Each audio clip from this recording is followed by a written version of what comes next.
Армысыз тыңдарман, арнама тіркеліп кетіңіз. Жанкешті төзімділік әңгімесінің екінші бөлімі.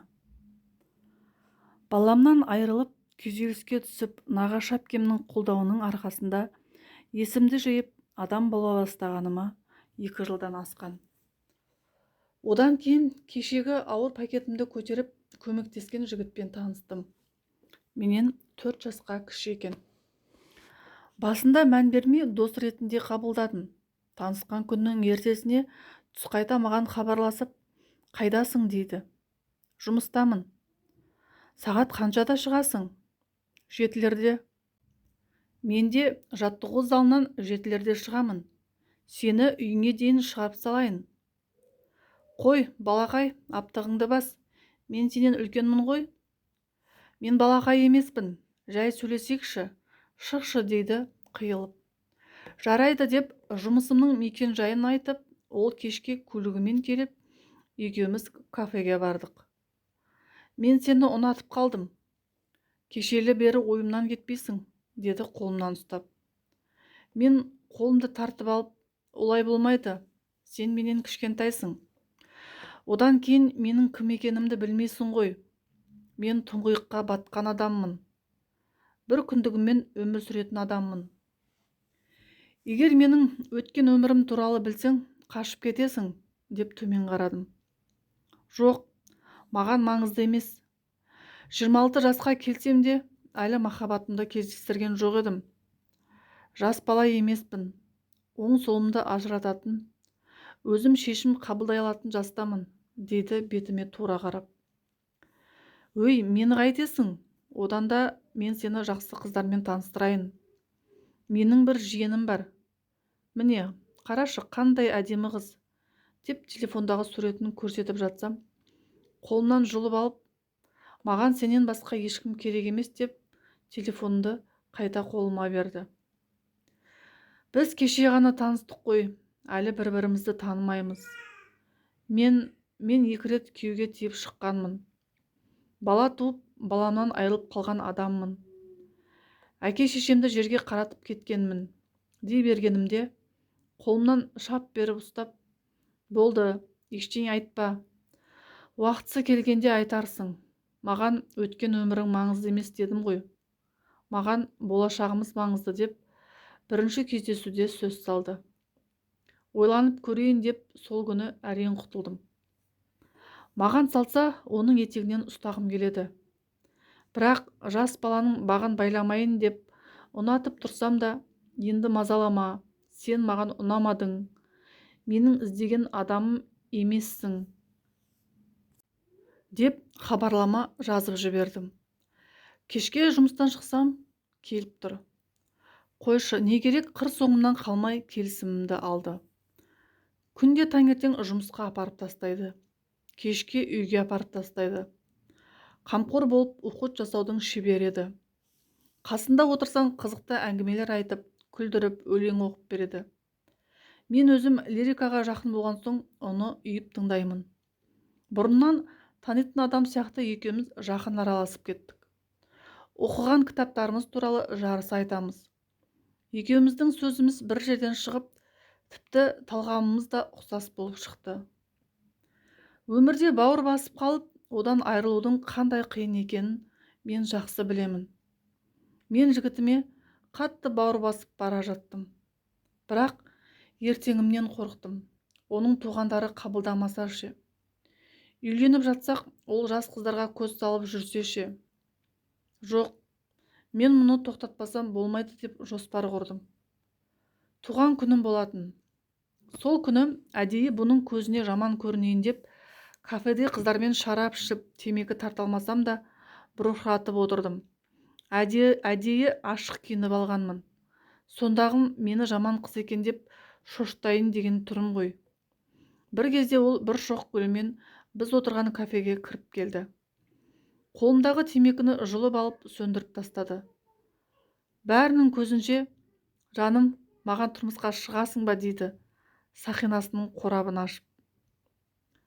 Балақай-ау, мені көріп тұрсың ғой қандай адам екенімді. Мен ішем, шегем. Сенің әдейі жасап жатқаныңды білмейді дейсің бе? Қойсаңшы мұндайыңды. Мен бәрібір сенен бас тартпаймын. Сонымен маған тұрмысқа шығасың ба деді. Жоқ, жүр, алдымен сөйлесейікші деп далаға шығып кеттім. Екеуміз көлікте отырып ұзақ сөйлестік. Мен бәрін айттым. Баламды әлі ұмыта алмай жүргенімді де айттым. Егер баламды басқа біреу туғанда, ол тірі қалатын еді. Бәріне мен кінәлімін. Маған жоламай-ақ қойшы. Мен ешкімді қасыма жақындатқым келмейді. Маған жақындаған адам бір бақытсыздыққа ұшырайды деймін егіліп. Бар сырымды ақтарған соң, енді келмейтін шығар деп ойласам, ол одан сайын жақындай түсіп айтқаннан қайтпады. Маған өткен өмірің қызық емес. Мен сені бақытты қыламын. Енді мен сенің әр көз-жасың үшін жауаптымын. Лажы болса жылатпауға тырысамын. Сен қазір жастықтың бұлымен айтып тұрсың ғой. Қайдағы жастық? 26-дан асып барамын. Жас емеспін. Ертерек үйленейікші. Мені шын жақсы көресің ба? Я, саған өлердей ғашықпын. Онда өмірімнен кетші. Мен саған тұрмысқа шыққым келмейді дедім. Ол жас баладай еңкілдеп жылап, басын иығыма қойып, мені өзіңе осынша ғашық қылып тұрып, енді кет дейсің бе? Жүрегімді ауыртпашы, аққуым, мені тастамашы, аққуым деп бір жылайды кеп. Қош бол, кешір. Мені ұмыт деп көліктен түсіп үйге қарай жүгіріп кеттім. 4 күн өтті. 4 күннен бері сөйлеспей, бір-бірімізге хабарларма жазбай әрең шыдадық. Жүрегім жараланып, ауа жетіспегендей бір түрлі күйде жүрмін. Жолын тосып, қайта-қайта телефонға қараймын. Хабар жоқ. Қатты көңілі қалған екен ғой деп ойладым. Bir жағы құтылдым деп қуансам, бір жағы жүрегімнің жартысын жұлып алғандай сыздайды. Жұмысқа қолым бармай дел-сал болып жүргенімде хабарлама келді. Сағындым жаным деп жазыпты. Мен де дедім. Кешке жұмыстың алдында күтіп тұр екен. Мен сенсіз өмір сүре алмайды екенмін. Кешірші мені. Ұмыта алмадым. Қолымнан келмеді деп құшақтады. Сенесіз бе? Кешегі жүрек ауру сап тыйылды ғой. Ауырғаны басылып, емшекке тойған бала сияқты сондай бақытты сезімде болдым. Екеуміз қайта табыстық. Ол кезде асханада аспазшы болып істемін. Арайлым деген даяшы қыз бар еді. Сізді сондай жақсы көремін. Сізде жеңгем болса арманым жоқ еді деп жүретін. Сол туған күнін ауылдағы үйінде жасаймын деп үйіне шақырды. Жігітіме айтсам қызғанып жібермесі анық. Түсте барып құттықтап, кешке қайтып кетемін деп ойладым. Тағы бір даяшы қыз екеуміз шығып, Арайлымның үйіне барсақ, қызу дайындық жүріп жатыр екен. Бірақ туған күнге келген адам көрінбейді. Үлкен кісілер мен қазан ошақта қызмет жасаған әйелдерден басқа ешкім жоқ. Ойымда ештеңе жоқ, төрге шығып отырып алып, үшеуміз әңгімені соғып отырмыз. Bir кезде Арайлым мен құрбысы шығып кетті. Bir өзім қалдым. Есіктен бір бүкшеңдеген апа кіріп келіп, қолында орамалы бар, маған қарай жақындап келеді. Ал қызым, ақ босаған құтты болсын. Енді сен біздің келініміз боласың деп, орамалды жабайын деп тұр. Артқа қарай ыршып секіріп түстім. Тоқтаңыз, не істеп тұрсыз? Әзіл ма бұл? Арайлым деп айқайлап жатырмын ғой. Оның жоқ болып кеткен. Өңкей қатындар қоршап алып, орамалды қинап жаппақшы. Қойыңыздар, мен жас қыз емеспін сіздерге. 30-дан асқан әйелмін. Оның үстіне жігітім бар десем, білеміз, жігітің үйленбеген жігіт екен. Ол сені алмайды ғой, мазақ қылып тастап кетеді. Одан да осы жерде қал, бақытты болып кетесің дейді жамырап. Кіммен бақытты болып кетемін? Мені алатын адам кәне? Бар ма өзі? Дені сау ма? Танымайтын адамды ала салатын ол қандай адам? Мүгедек па десем, жоқ, мүгедек емес, сені таниды ғой. Арайлым айтқан дегенде, біреудің айтқанымен үйлене салатын қандай адам ол? Көрсетіңіздерші кәне сол адамды деп айғайладым. Асықпа, әлі-ақ таныса жатарсың деп тағы да орамал жабайын деп жақындап келеді. Даусымды жуандатып, жолама маған. Сұқ саусағымды көрсеттім. Біраз қаймығып қалды. Тез-тез телефонымды алып жігітіме хабарластым. Ол бірден тұтқаны көтергенде, жаным, мені құтқаршы, мыналар мені алып қалмақшы десем, немене? Кім олар? Сен қайдасың өзі дей бергенде, қолымнан телефонды жұлып алды. Бір кезде қулыққа басайын дедім. Жігітім мені тауып алатынына сенімді болдым. Уақыт созбақшы болып, бірінші маған үйленейін деп жатқан жігітті көрсетіңіздерші дедім. Бір кезде ертіп кірді. Масқара, жігіт емес ата ғой анау. Менен 20 жас үлкен сияқты, қарны қампиған, аяғы талтиған біреу кіріп тұр. Шошып кеттім. Міне, осы ғой сенің болашақ жарың. Жақсы жігіт дейді бір орта жастағы әйел. Қайдағы жігіт? Ата ғой мына кісі. Сіздер мені мазақ қылып тұрсыздар ма десем, Ибай, несі бар екен? Сен де 2 рет тұрмыс құрғансың ғой. Бұл жігіт те 2 рет үйленген. Екеуің тағдырлас екенсіңдер. Анау жас баланы қайтесің? Ыстық суығың басылған соң ол сені тастап кетеді деп бір күйдіреді. Жарайды, маған біраз уақыт беріңіздерші. Өз-өзіме келіп алайын. Амнама хабарласып қойсам бола ма? Уайымдап отырған шығар. Шынында да жас жігіт менің теңім емес сияқты деп беттерін бері қаратып қойдым. Анама хабар беру үшін телефон берді. Бірақ қасымда бәрі тұр. Алдын Арайлымның ауылына біздің көрші қызымыз келін болып түскенін айтқан болатын. Ол қызбен талай үй телефонымен сөйлескенбіз. Сол есіме түсіп, тезірек жігітіме хабарлама жазып үлгердім. Үй телефонының номерін жазып, осы қыздың ауылындағы Арайлымның үйіндемін деп жігітіме жазып жібердім. Олар байқамайда қалды. Анама хабарласпай баяғы нағашы әпкеме хабарластым. Тұтқаны көтерген бойда мені алып кетіңіздерші. Көршінің қызы Дариғаның ауылына алып қашып кетті дей бергенім сол, тағы телефонды жұлып алып, мына қыз қайтеді я? Жаңа ғана көніп қалып едің ғой, не болып қалды деп ұрсып жатыр. Өлсем де бұл үйде қалмаймын, дедім тістеніп. Онда сөйтіп жүр, байдан байға шығып. Жаспын деп отырсың ба? Осындай бай тапқаныңа қуанбайсың ба деп шабуыл жасай бастады. Жақсы бай болса, өзің тыйып ал дедім, мен де аямай. Ол әйелді басқалар сыртқа алып шығып кетті. Алып шықпаса іс насырға шабатынын біледі ғой. Орамал салуға басқалары келсе де, ешкімге бой бермей алысып жатырмын. Бір кезде жігітімнің даусы шығып жатқанын естіп қалдым. Ол сендерге қуыршақ па не? Қалайша қыздың келісімінсіз алып қашасыңдар? Жіберіңдер деп ішке қарай ұмтылып жатыр. Сол арада нағашы әпкем мен жеңгем келіп, ішке кіріп, менің қалғым келмейтінін білген соң алып кетпекші болды. Сонда әлгі бүкір апа, мен саған теріс батамды беремін. Менің ұлымды менсінбесең, екі дүниеде де бақытсыз болып өтесің, деп қолын сыртқа қаратып жайып тұр еді. Жеңгем, қорықпа, қарғыс өз егесін табады. Кеттік деп, мені жетектеп, алдымыздан шыққандарды итере шығып кеттік. Сыртта кіре алмай тұрған жігітімнің көлігіне отырып кетіп қалдық.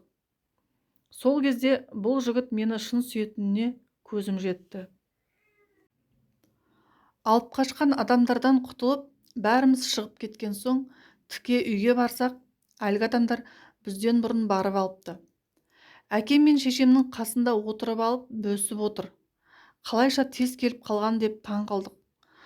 Бұрынғының адамдарының көбі баланың пікірін сұрамайтын еді ғой. Өздері шешіп, өздері саудалап қоятын. Әлі де бар ондай адамдар. Ал менің әкем ондай адам емес. Бір сөзді кісі болатын. Қанша қателік жасасам да кешіріп бетіме басқан емес. Үйге кірсек төрге отырып алған. Күйеуің деп таныстырған кісі, аузы арақ сасыған кісі. Одан кейін әлгі мені қарғаған бүкір апа. Бәрі төрге отырып алған. Қай беттермен келіп отырғандары белгісіз. Бірақ әкемнің ашулы екенін бірден сездім. Қазір ол үйге қайтадан бар десе не істеймін деп қорқып кеттім. Қорыққанымнан жеңгемнің білегін тас қылып ұстап жібермеймін ғой. Ол қолымды қысып қояды. Қорықпа дегені ғой. Айналайын алтын жеңгем-ай, айтпасам да бәрін түсініп қоятын жан ашырым-ай. Күні бүгінге дейін сондай қатты жақсы көремін ғой. Алла разы болсын. Әкем байқұс әдептілік сақтап үндемей тыңдап отыр. Аналар болса, ойбай қызыңды үлдемен бүлдеге ораймыз. Алақанымызға салып өтеміз. Үй, көлік, мал бәрі осыларға қалады. Не ішем, не жеймін, не киемін деп басын ауыртпайды деп өздерін мақтап жатыр. Әкем де менің қорқып тұрғанымды байқап, жарайды, қызымыз бүгінше өз-өзіне келіп алсын. Қазір сіздермен жібере алмаймыз. Ертең хабарын айтармын. Рұқсат болса, мен жұмысқа кететін едім деп орнынан қозғалғанда, әлгілер де, болды Құдеке, айтсаңыз болды. Өзіңізден хабар күтеміз. Дұрыс шешім қабылдайсыздар деген үміттеміз деп, олар да орындарынан тұрып сыртқа беттеді. Бәрі кеткен соң әкем шақырып алып, ал қызым, енді сені тыңдайын. Айта ғой, ол адамды танисың ба? Дейді жүзіме үңіліп. Жоқ, танымаймын. Өмірімде көрген емеспін. Жұмыстағы арайлым ғой қашырып жүрген. Менің сөйлесіп жүрген адамым бар, әке. Біз екеуміз бір-бірімізді сүйеміз. Одан басқа адаммен өзімді елестете алмаймын. Егер қайтып келсе, мені оларға жібермеңізші, әке. Сүймеген жанмен тұрып көрдім ғой, арты өкінішпен аяқталған жоқ па? Мен тағы да жар таңдаудан қателескім келмейді, деп нағашы әпкеме қарадым. Бай болғыр әпкем, иә, менің жиенімнің сөйлесіп жүрген жігітін танимын. Өте жақсы бала, қызымызды да жақсы көреді деп қоштап кетті. Сонымен әңгіме бітті. Әкемнің ана жаққа қалай хабар бергенін білмеймін, бірақ олар қайтып келмеді. Ал енді жігітім екеуміздің бақытты күндеріміз басталды. Жаяулатып ұзақ жүріп, кино, театр, теннистерге барып, жігітімнің жаттығу залына барып, естен кетпес сәттерді өткізіп жүрдік. Саяжайларға барып, екеуміз отырып алып пикник жасаймыз. Әңгімеміз бітпейді. Бір-бірімізден жалықпаймыз. Ол мені үйге апарып тастаған соң, телефоныма хабарласып тағы сөйлесеміз. Агент деген шыққан еді ол жылдары. Агентпен кейде таңға дейін сөйлесеміз. Шаршамаймыз ғой. Таңертең 7-де тұрып жұмысқа кете береміз. Мені әлгі үйден құтқарып алғалы бері одан сайын жақсы көріп кетті. Қызғануы да көбейіп, үйдің жағдайы болған кезде үйленеміз. Оған дейін некемізді қидырып алайық. Сенен айырылып қаламын ба деп қорқамын. Деп екеуміз мешітке бардық. Ол досын ертіп алып, мен жақын құрбымды ертіп, куәгер ретінде отырғызып қойдық. Бірақ мешітке бармай тұрып, мен ұзақ ойланып, 2 сағат күттіріп қойдым. Не болды, неге көңіл күйің жоқ дегенде, қорқамын дедім. Неден? Маған әлі де сенбейсің бе? Жоқ, сен емес, басқалардан қорқамын. Сені айнытып қойсашы. Бәрі мені жамандап, сені менен суытып тастасашы. Мен оның бәрін ойладым. Қорқпа, мен жас бала емеспін. Біреуге еріп кететіндей әлсіз еркек емеспін. Сенші маған, деп 2 қолымды ұстап сүйді. Сәл де болса көңілім орнына түсіп, мешітке барып, некемізді қидырдық. Ол жақтан шыққан соң, 4-еуміз кафеге барып тамақтанып, әңгімелесіп отырдық. Жігіттер сыртқа шыққанда, жанымдағы құрбым, не деген керемет жігіт, боғауызы жоқ, ішпейді, шекпейді, спортпен айналысады. Сені қатты жақсы көретіні байқалып тұр. Осы бақытынан айырылып қалма. Енді арада көре алмаушылық пен ақыл айтқыштар көбейеді, деп ойланып қалды. Я, білемін, жаным менің қасымда болса, мен барлығына да дайынмын дедім, сенімді дауыспен. Кафеден шыққан соң екеуміз оңаша қалдық. Енді екеуміз бірге тұрайық дегенде мен қарсы болдым. Екеуміздің некелескенімізді үйіңдегілерге айтпадық. қалай болар екен? Қарсы болып жүрсе не істейміз десем, мен үйдегілерге айтқанымды істете аламын, уайымдама. Олар қарсы шықпайтынына сенімдімін, дейді сабырлы үнмен. Бірақ сен мен үшін үйіңдегілерден бас тартпауың керек. Егер екі жақтан таңдау болса, бірінші әке шеше мен бауырларымды таңдаймын деп уәде бер, дедім. Екеуміз сол жерде ақылдасып үйді үйімізге қайттық. Әпкемнің үйінен бөлек шығып, жалдамалы пәтер іздей бастадық. Әпкем де қарсы болмады. Шағын ғана 2 бөлмені жалға алып, ерлі-зайыптылар сияқты бірге тұра бастадық.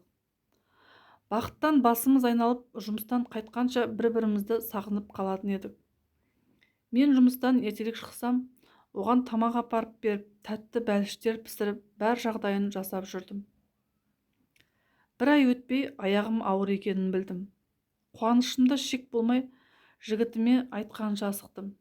Сол күні кешке дәмді тамақ әзірлеп, жақында әке болатынын айтқанда қуанып айқайлап жіберді. Қайта-қайта құшақтап, ішімнен сүйіп, көзіне жас алып, шексіз қуанды. Оған қарап мен қуандым. Сол кездер ұмытылмас сәттер еді. Бір күні жігітім хабарласып, кешке мамам мен қарындасым қалаға келеді екен. Үйге шақырсақ қалай қарайсың? Сендерді таныстыратын уақыт келген сияқты. Бірақ әзірге бірге тұратынымызды білмей-ақ қойсын. Сенің тұрмыста болғаныңды да айтпай тұрайық. Реті келгенде айтармыз дегенде, мен шынымен қобалжып қалдым. Жұмыстан сұранып, тез-тез үйге барып тамақ жасадым. Өзім асханада жұмыс жасаған соң бар өнерімді салдым. Бір кезде тук-тук біз келдік деп есікті ашып кіріп келе жатқанда, жүрегім тартылдап қорқып кеттім. Қазір бас салып айқайлап, менің баламның басын айналдырып алғансың десе, не істеймін деп ас үйден әрең шықтым. Алдын жаңадан танысқанда, сен менің анама ұқсайсың деп айтқаны бар еді. Шынында да анасы маған ұқсайды екен. Тіпті қарындасы да, ақсары келген, көздері көк, Метиске ұқсайды. Саламатсыздар ма? Қош келдіңіздер, кіріңіздер деп қобалжып тұрсам да білдірмеуге тырыстым. Анасы жұмсақ амандасып, кіп-кішкентай 5-6 жасар қарындасы да мені құшақтап, қысып қояды. Қуанып кеттім. Жан таласып шай беріп, қамыр салып, тамақтарын беріп жүрмін. Жапқан банкаларымды да ашып қойғанмын. Алдын салат пен қияр, томат шырынын жауып тастаған едім. Мұнаның бәрін өзің жасадың ба? Не деген дәмді тамақ, қолың алтын екен ғой қызым дегенде, иә дедім сызылып. Жігітім, мамам мына қызанақ шырынын да өзі жасаған дейді мақтанып. Рас па? Ой айналайын, қолың дерт көрмесін. Көреген жердің қызы сияқтысың. Аман бол жаным дегенде қуанып мәз болып қалдым. Бағанағы қорқынышым сап тыйылды. Бір ауыз жылы сөздің құдыретін ай десеңші. Басында қалай қабылдасаң солай кетеді екен ғой. Енем де атам да керемет жандар екен. Жігітім әке шешесімен оңаша қалғанда, екеуміздің жас айырмашылығымыз туралы, менің тұрмыс құрғаным туралы айтыпты. Біз сенің таңдауыңа құрметпен қараймыз балам. Жас емессің. Қыз да тәрбиелі сияқты. Тағдыр ғой. Уайымдама ботам. Сендер бақытты болсаңдар, бізге одан артық ештеңе керек емес деп ақ батасын беріпті. Сонымен бір аптадан соң тәтті шай өтіп, той күнін белгілеп, қызу дайындыққа кірісіп кеттік. Жігітім екеуміз үйленбей тұрғанда телефонмен ұзақ сөйлесетін едік. Бір күні ауылға барғанда сет ұстамай, қараңғыда қора жаққа барып сөйлесейін деп кетіп бара жатқанда, әжетханаға деп шұңқыр қазып қойған екен. Соған оңбай құладым. Бір аяғым шұқырда, бір аяғым сыртта қалып, ішіне құлағанда белімен шұңқырға топ ете қалдым. Бір нәрсе қытыр ете қалғанын анық сездім. Демала алмай біраз жаттым. Айқайлайын десем даусым шықпайды. Бір кезде жер тырмалап жүріп шықтым әйтеуір. Сүйретіліп тұрайын десем ауырып барады. Әрең дегенде үйге кіріп едім, жеңгем алдынан шығып, ойбай, не боп қалды, мына түрің не деп шошып кетті. Ештеңе болған жоқ, уайымдамаңыз, жай құлап қалдым, бәрі дұрыс деп душқа кіріп шомылып алып ауруды басатын дәрі ішіп жатып қалдым. Ертесіне ілініп салынып жұмысқа бардым. Белім ауырып түшкірсем де, жөтелсем де, тіпті демалсам да қатты ауырып жүрді. Жаспын ба, әлде биғамын ба, әйтеуір дәрігерге бармай өзім үйде ем-дом жасап жүре берген едім. Жігітіме айтқанда ауруханаға апарайын десе де көнбей қойдым. Солай күндер өтіп жатты. Сонымен бір айдың ішінде тойымыз болып келіндік қызметімді атқарып жүре бердім. Ол кезде аяғым ауыр екенін үйдегілер білмейтін. Келін шайға көрші қолаңдар келіп, енеме, келініңіз өзіңізден аумайды, ойпырмай көзінің көктігіне дейін ұқсап қалған, Құдайдың құдіретін қарашы деп таңғалған екен. Енем құрбыларымен залда әңгімелесіп отырғанда, өтіп бара жатсам, келінім сондай пысық, айтпасаң да өзі біліп жасай береді.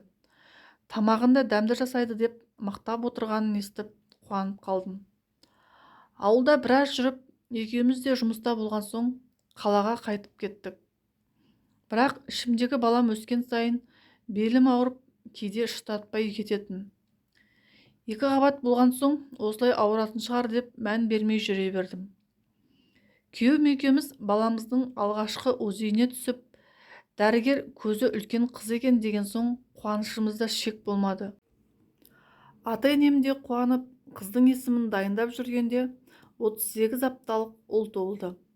3 күннен соң енем перзентханадан шығарып алып, өзім қараймын деп ауылға алып кетті. Үйге барғанда тағы да белім ауырып, қызуым көтеріліп, сонда да білдіртпей, ұлымыз ауру қатын алыпты деп айтпасын деп дәрінің күшімен тірлік істеп жүре бердім. 40-нан шыққан соң күйеуім ұлымыз екеумізді өз үйімізге алып кетті. Күйеуім өте балажан болып шықты. Жұмыстан келе салып, ұйықтап жатқан баласын оятып алып сүйе беретін. Тырнақтарын өзі алып, құлақтарын тазалап, шомылдырсам, абайла, қолын шығарып алма, көзіне сабын кіріп кетпесін деп қызғыштай қорғайтын. Сәл жылап қалса, неге жылап жатыр, ем істеңші, доктор шақырайын ба деп жаны шығып кете жаздайтын. Балам 1 жасқа толғанда ақшадан қысылып бара жатқан соң, енем, балаңды маған әкеліп таста, өзім қарап беремін, сендер жұмыстарыңды істей беріңдер деген соң, баламды ауылға апарып тастадым. Үйге келген соң сағынып жылап, ұлымды ойлаған сайын емшегім еп, киімдерім сүт болып әбден әбіржідім. Бірақ амал жоқ, жұмысқа шығу керек болған соң өз мамандығыммен есепші болып жұмысқа тұрдым. Бірақ 6 айдан кейін баламды қайтадан әкеліп алдым. Жұмысқа ертіп апарамын. Манежде отырып алып ұйықтап қалады кейде. Күйеуім үйде отыра бер десе де тыңдамай жұмысқа шығып жүріп, ұлым 2-ге толғанда қатты ауырып қалдым. Ол кезде күйеуім Ақтөбеге турнирге кеткен болатын. Жұмыстан келген соң қызуым көтеріліп, белімді көтере алмай қалдым. Балама қарауға шамам келмей, жедел жәрдем шақырып, есікті ашып қоямын. Өздеріңіз кіріп келе беріңіздер дедім. Жақын жердегі құрбыма хабарласып, мен ауырып қалдым. Менен хабар алып тұршы, бірдеңе болып қалсам, балам жалғыз қалып қоймасын. Есік ашық тұрады деп ескертіп қойдым. Сол арада анам хабарласып, жағдайың қалай қызым? Кеше түнде түсіме кіріпсің. Ақбозатқа мініп алып, алды-артыңа қарамай шауып барасың деді. Ауырып тұрғанымды білдіртпей, менде бәрі жақсы, ұйқыдан тұрып едім деп құтылдым. Күйеуіме де уайымдамасын деп ештеңе айтпадым.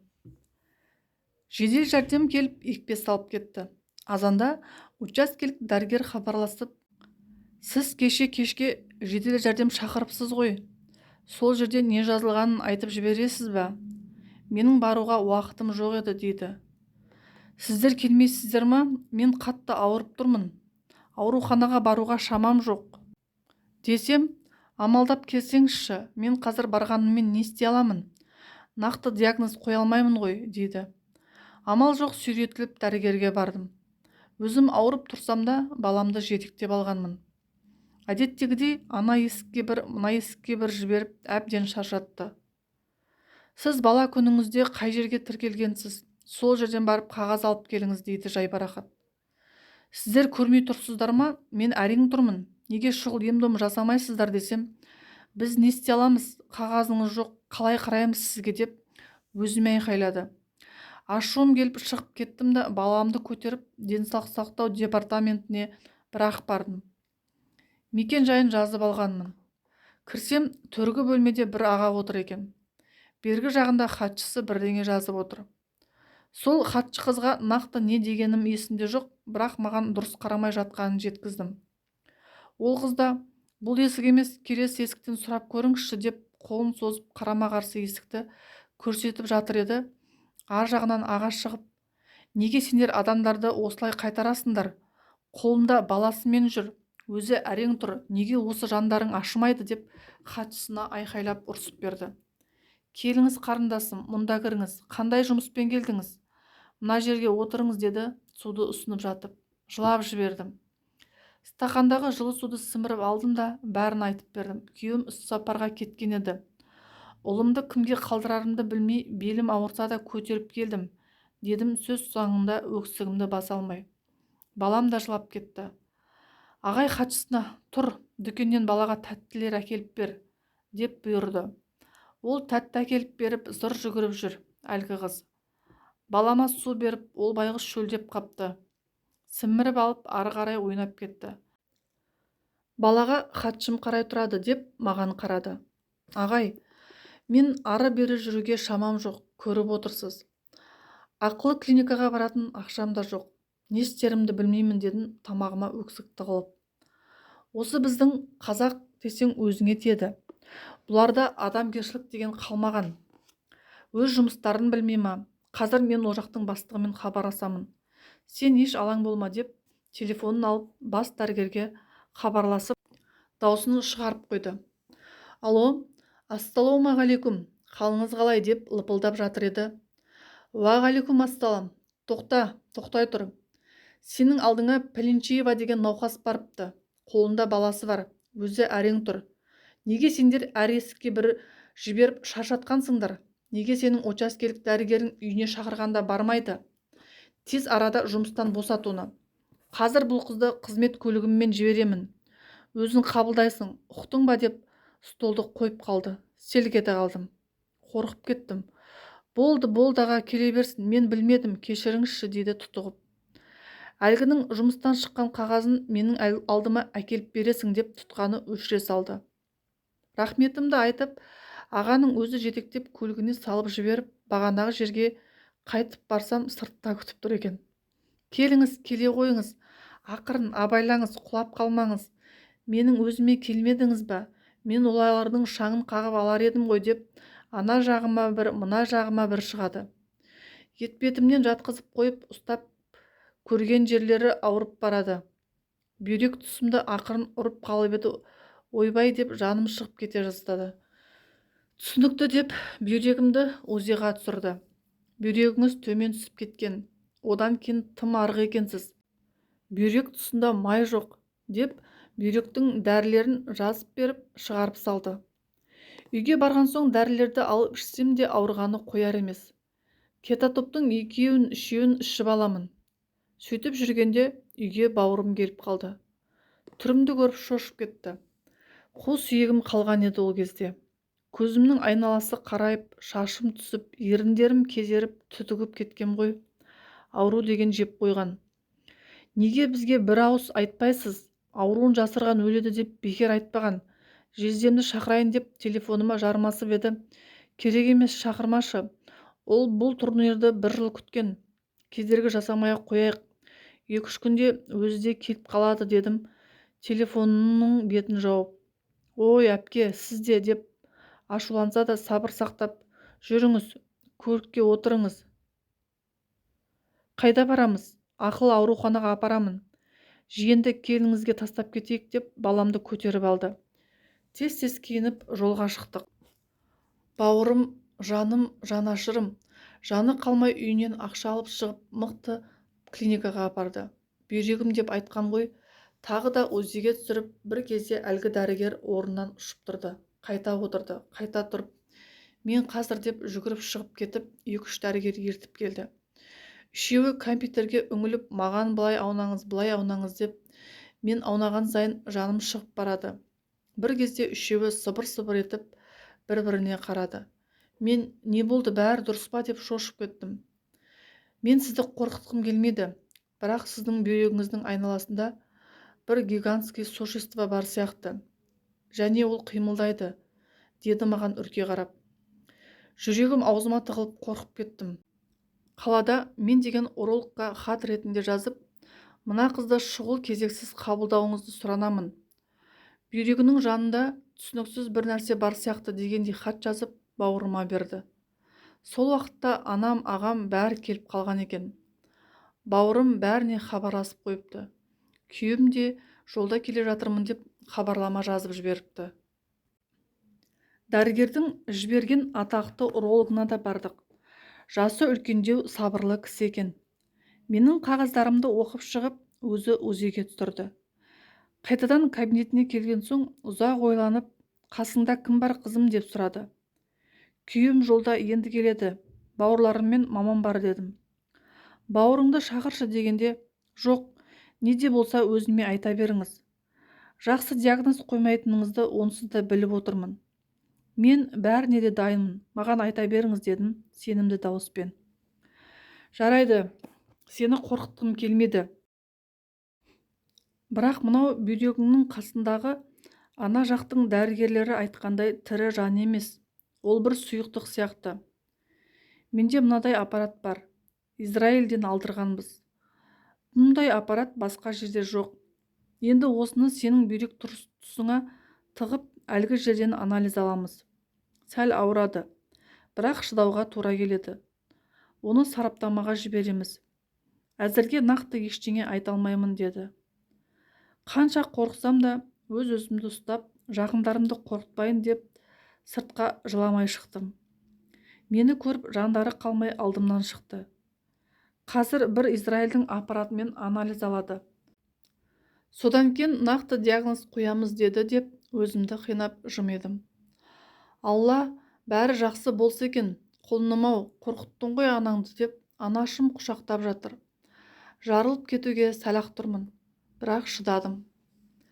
Анализді алып сараптамаға жіберіп, шұғыл урология бөліміне жолдама алып, ауруханаға дайындалып жүргенде күйеуім келіп қалды. Жаны қалмай мені құшақтап, жаным-ау, неге маған хабар бермедің? Қорқып кеттім ғой деп екі қолмен бетімді ұстап түріме қарайды. Мамамдарды қайтарып, ауруханаға өзі апарып жатқызды. Қайтқысы келмей, әрең қайтып, баламды енеме апарып тастап, түн ішінде қайта келіп алды. Екеуміз жүріп жүрген кезімізде бір-бірімізді қимай, телефонмен сөйлесіп тұтқаны қоятын кезде, мен сені сүйемін, мен де сені сүйемін. Есіңде болсын, қандай жағдай болмасын, мен сенімен бірге боламын. Осыны ұмытпа. Жалғызбын деп қорықпа жаным десе, қуаныштан ауруымды ұмытып кетем. Мынау шынымен менің күйеуім ба, түсім емес па, екеуміздің арамызға ешкім кіріп кетпей ма деп өз бақытыма өзім сенбей қаламын кейде.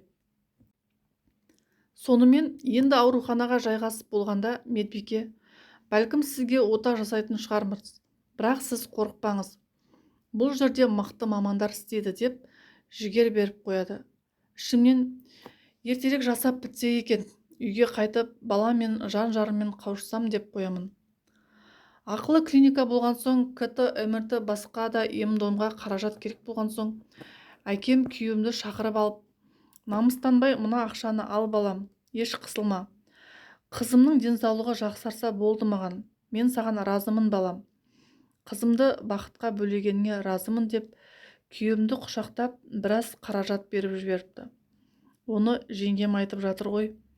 Күйеуім жақтың жағдайы төмендеу болғанымен, төркінім дәулетті болатын.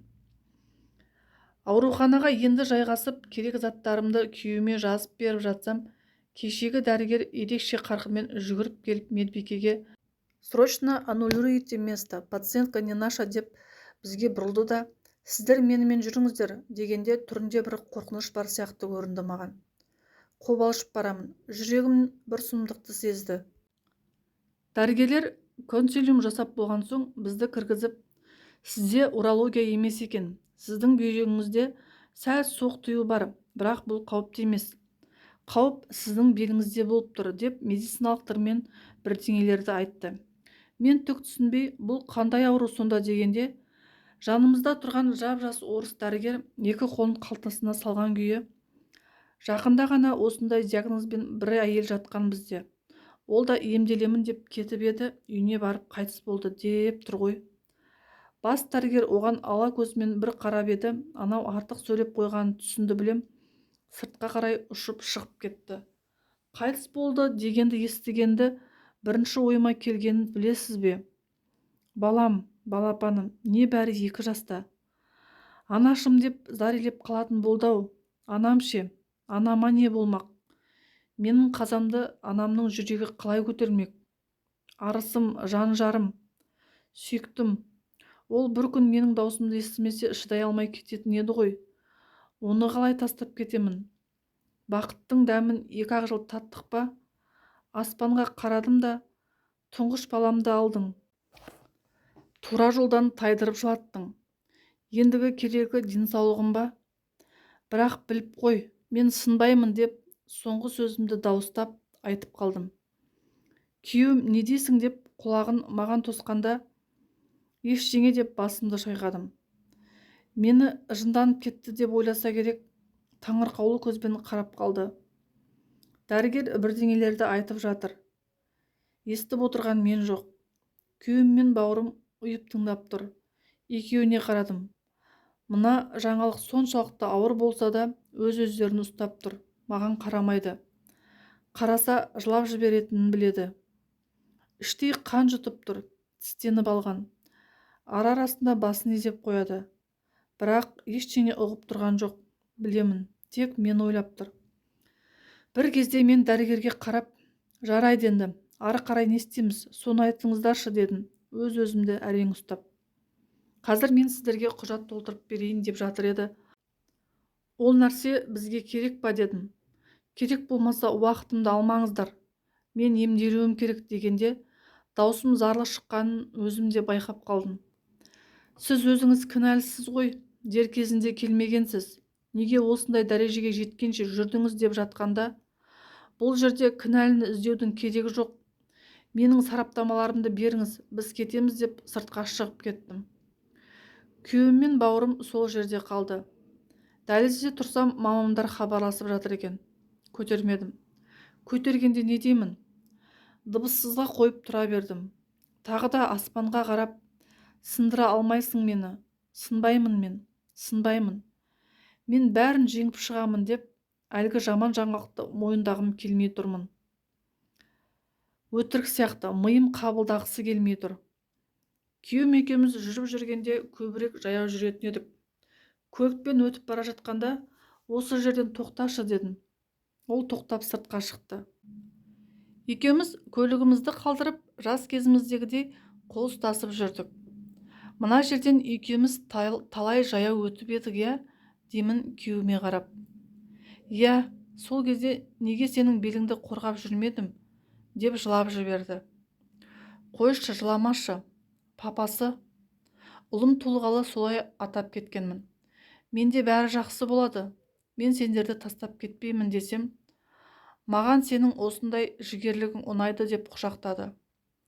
Екеуміз тоқтап, бір-бірімізге қарап, осыған дейін талай сынақтан өттік. Бұл сынақты да жеңеміз.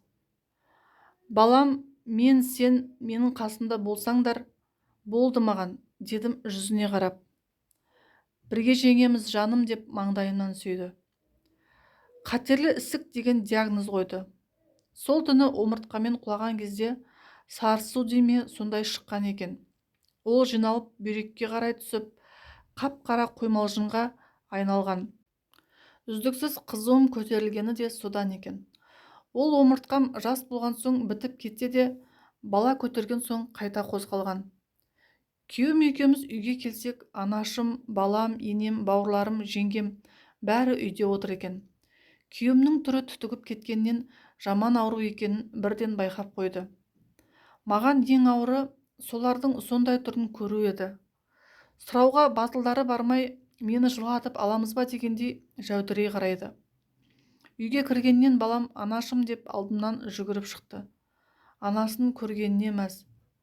Жаным сол, Балама енді өзім қарай алмайтынымды ойлап жүрегім езіліп кетті. Қанша жыламаймын, анамның жүрегін ауыртпаймын десем де, еріксіз көзімнен жас ытқып шығып кете берді. Отыра қалып баламды құшақтап айқайлап жылап жібердім. Ол анашым деп құшақтайды. Есіне тоймай сүйіп жатырмын. Өз анашым ештеңе айтпасам да шашымнан сипап, Аллах шипасын береді дейді даусы дірілдеп. Дерт берген Аллах шипасын да береді деп басымнан сүйіп жатыр. Мен өз баламды сүйіп әлекпін. Анам да өз баласын сүйіп әлек. Өзін зорға ұстап тұр. Мені құшақтағанда бүкіл денесінің дірілін сездім. Менің диагнозымды сұрауға қорқып тұр. Күйеуім мен бауырым қылтимада балкон әңгімелесіп тұр еді. Спортпен айналысқан соң өмірінде шылым шекпеген күйеуім сол кезде бұрқыратып тұр екен. Мен анамның дірілін байқаған соң тез есімді жинай қойып, көз жасымды сүртіп алдым да: «Ой, мам, уайымдамаңыз. Мені шыдамды қызым деп бекер атамаған шығарсыз. Бұл да бір сынақ қой, жеңіп шығамын Құдай қаласа» деп өзімді қинап күліп қоямын. Бірақ ернім дірілдеп маған бағынар емес. Қазір еңіреп отыра берсем, анашымның жүрегі көтере алмайды ғой. Енем де: «Иә, құдағи, уайымдамаңыз. Біздер мықты болуымыз керек. Менің алтын келінім оңайлықпен берілмейді» деп ол да өз-өзін қинап күліп қояды. Бірақ ұлы мен келініне қарап жүрегі қан жылап тұрғаны байқалып тұр. Анама анықтап ештеңе айтпадық. Бауырымның мықты деген дәрігері бар екен. Соған менің бүкіл сараптамаларымды апарып көрсетті. Ал мен мына жақта Аллахқа жалына бердім. Жақындарымды қинамашы. Мен үшін олардың осынша қиналғандары жетеді. Білем, маған не үшін мына ауруды жіберіп жатқаныңды білемін. Бұл жаза ғой. Менің салғырттығыма, сенің берген аманатыңа дұрыс қарамағаным үшін жазалап жатырсың. Білемін, денсаулығымды аманат етіп тапсырдың. Ал мен сол аманатқа қиянат жасап қарадым. Денсаулығымды қадірлемедім. Кешір мені. Аллам, кешір мені деп іштей жалындым. Мен негізі алдын аяғым ауыр кезде түс көргем. Түсімде қасыма аппақ ақ болғанда да кіршіксіз аппақ бір тірі нәрсе ұшып келді. Не екенін білмеймін. Артынша дәл сондай, бірақ қап-қарасы келді. Әлгі ақ мені арашалап тиме дейді. Ал мен қимылдай алмай жатырмын. Бірақ даусы анық естіліп тұр. Жазығы не дейді аға. Қарасы ақты итеріп жіберіп, жоқ, бәрібір жасаймын деп арқама бір нәрсе сұғып алды. Қатты ауырып сіресіп қалдым. Ақ болса аянышты жылап арқамды сипап жатыр. Оянып кетсем, шынында да арқам ауырып, бір нәрсе қазалғандай шаншиды. Сол түсім есіме түсіп кетті. Түнімен ұйықтамадым. Анашымда, күйеуім де ояу жатыр. Анда-санда ауыр күрсініп қояды. Оны естіген сайын мен езіле бердім. Бауырым қағаздарды апарған дәрігер, онкологияда номер 1 дәрігер бар. Соған апарсаңыз, ақ-қарасын ажыратып береді. Өте білімді кісі деп соған жіберіпті. Онкология не деген суық жер. Бір ауыр зіл қара тас басып тастаған сияқты мына жерді. Атауының өзі қорқынышты. Күйеуім екеуміз ақырын басып келдік. Әсте бұл жерге ешкім сенімді кірмесе керек. Басқаларға қалыңдаршы, бармай-ақ қойыңдаршы деп өтіндім.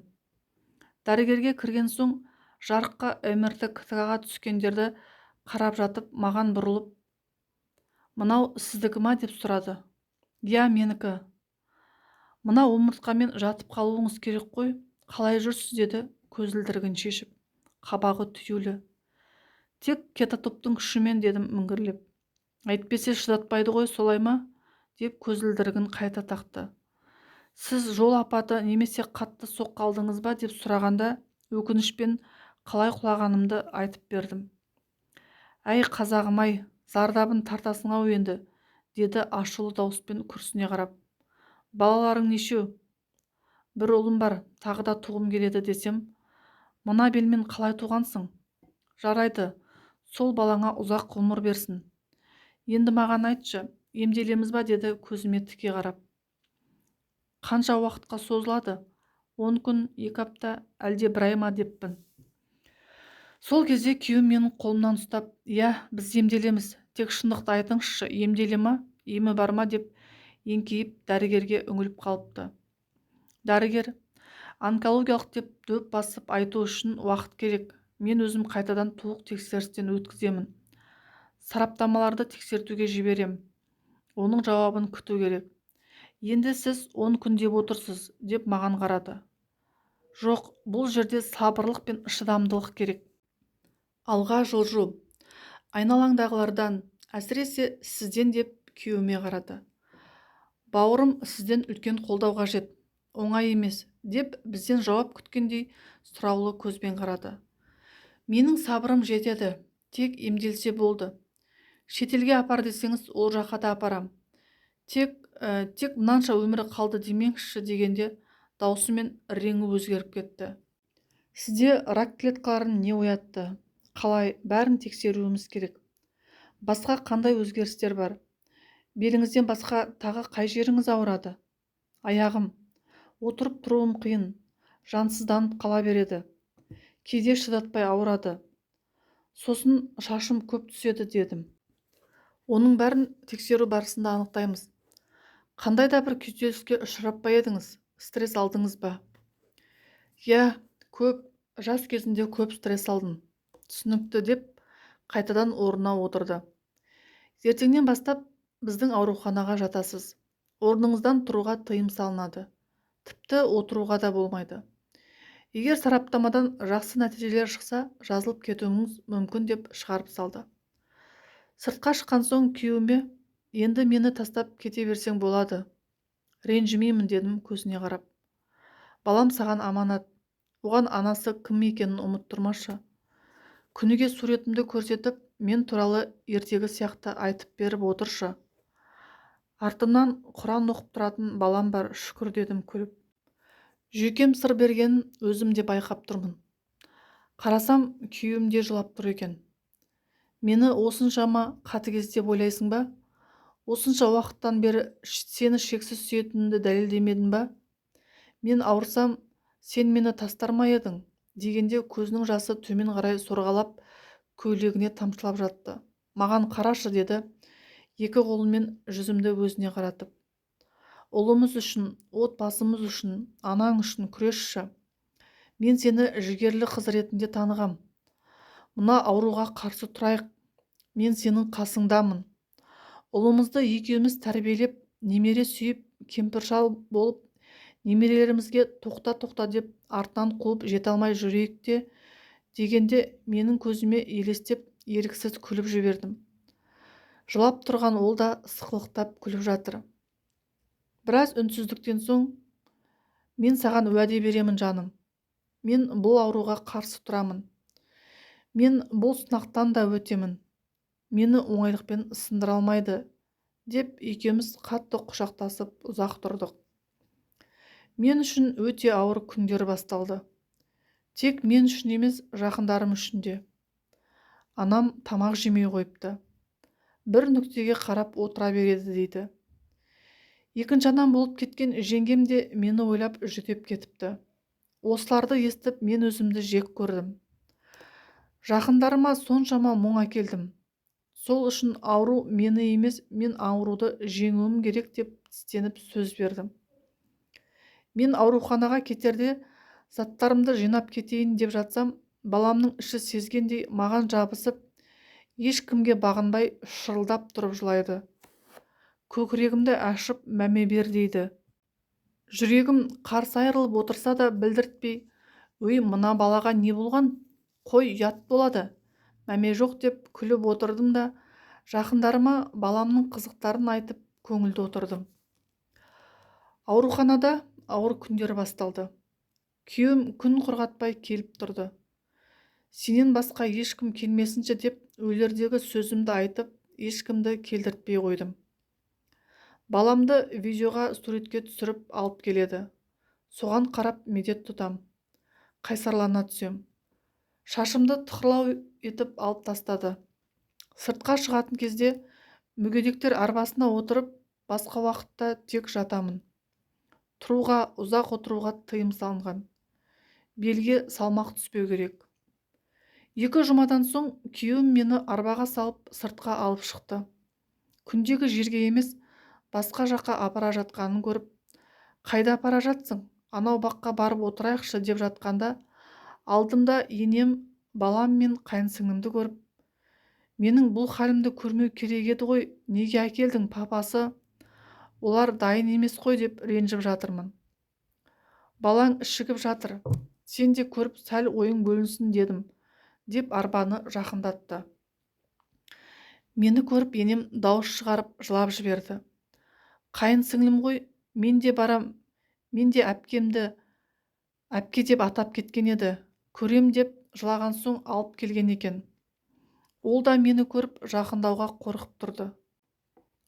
Бұл ең қорқатын нәрсем еді. Баламды шақырсам келмейді.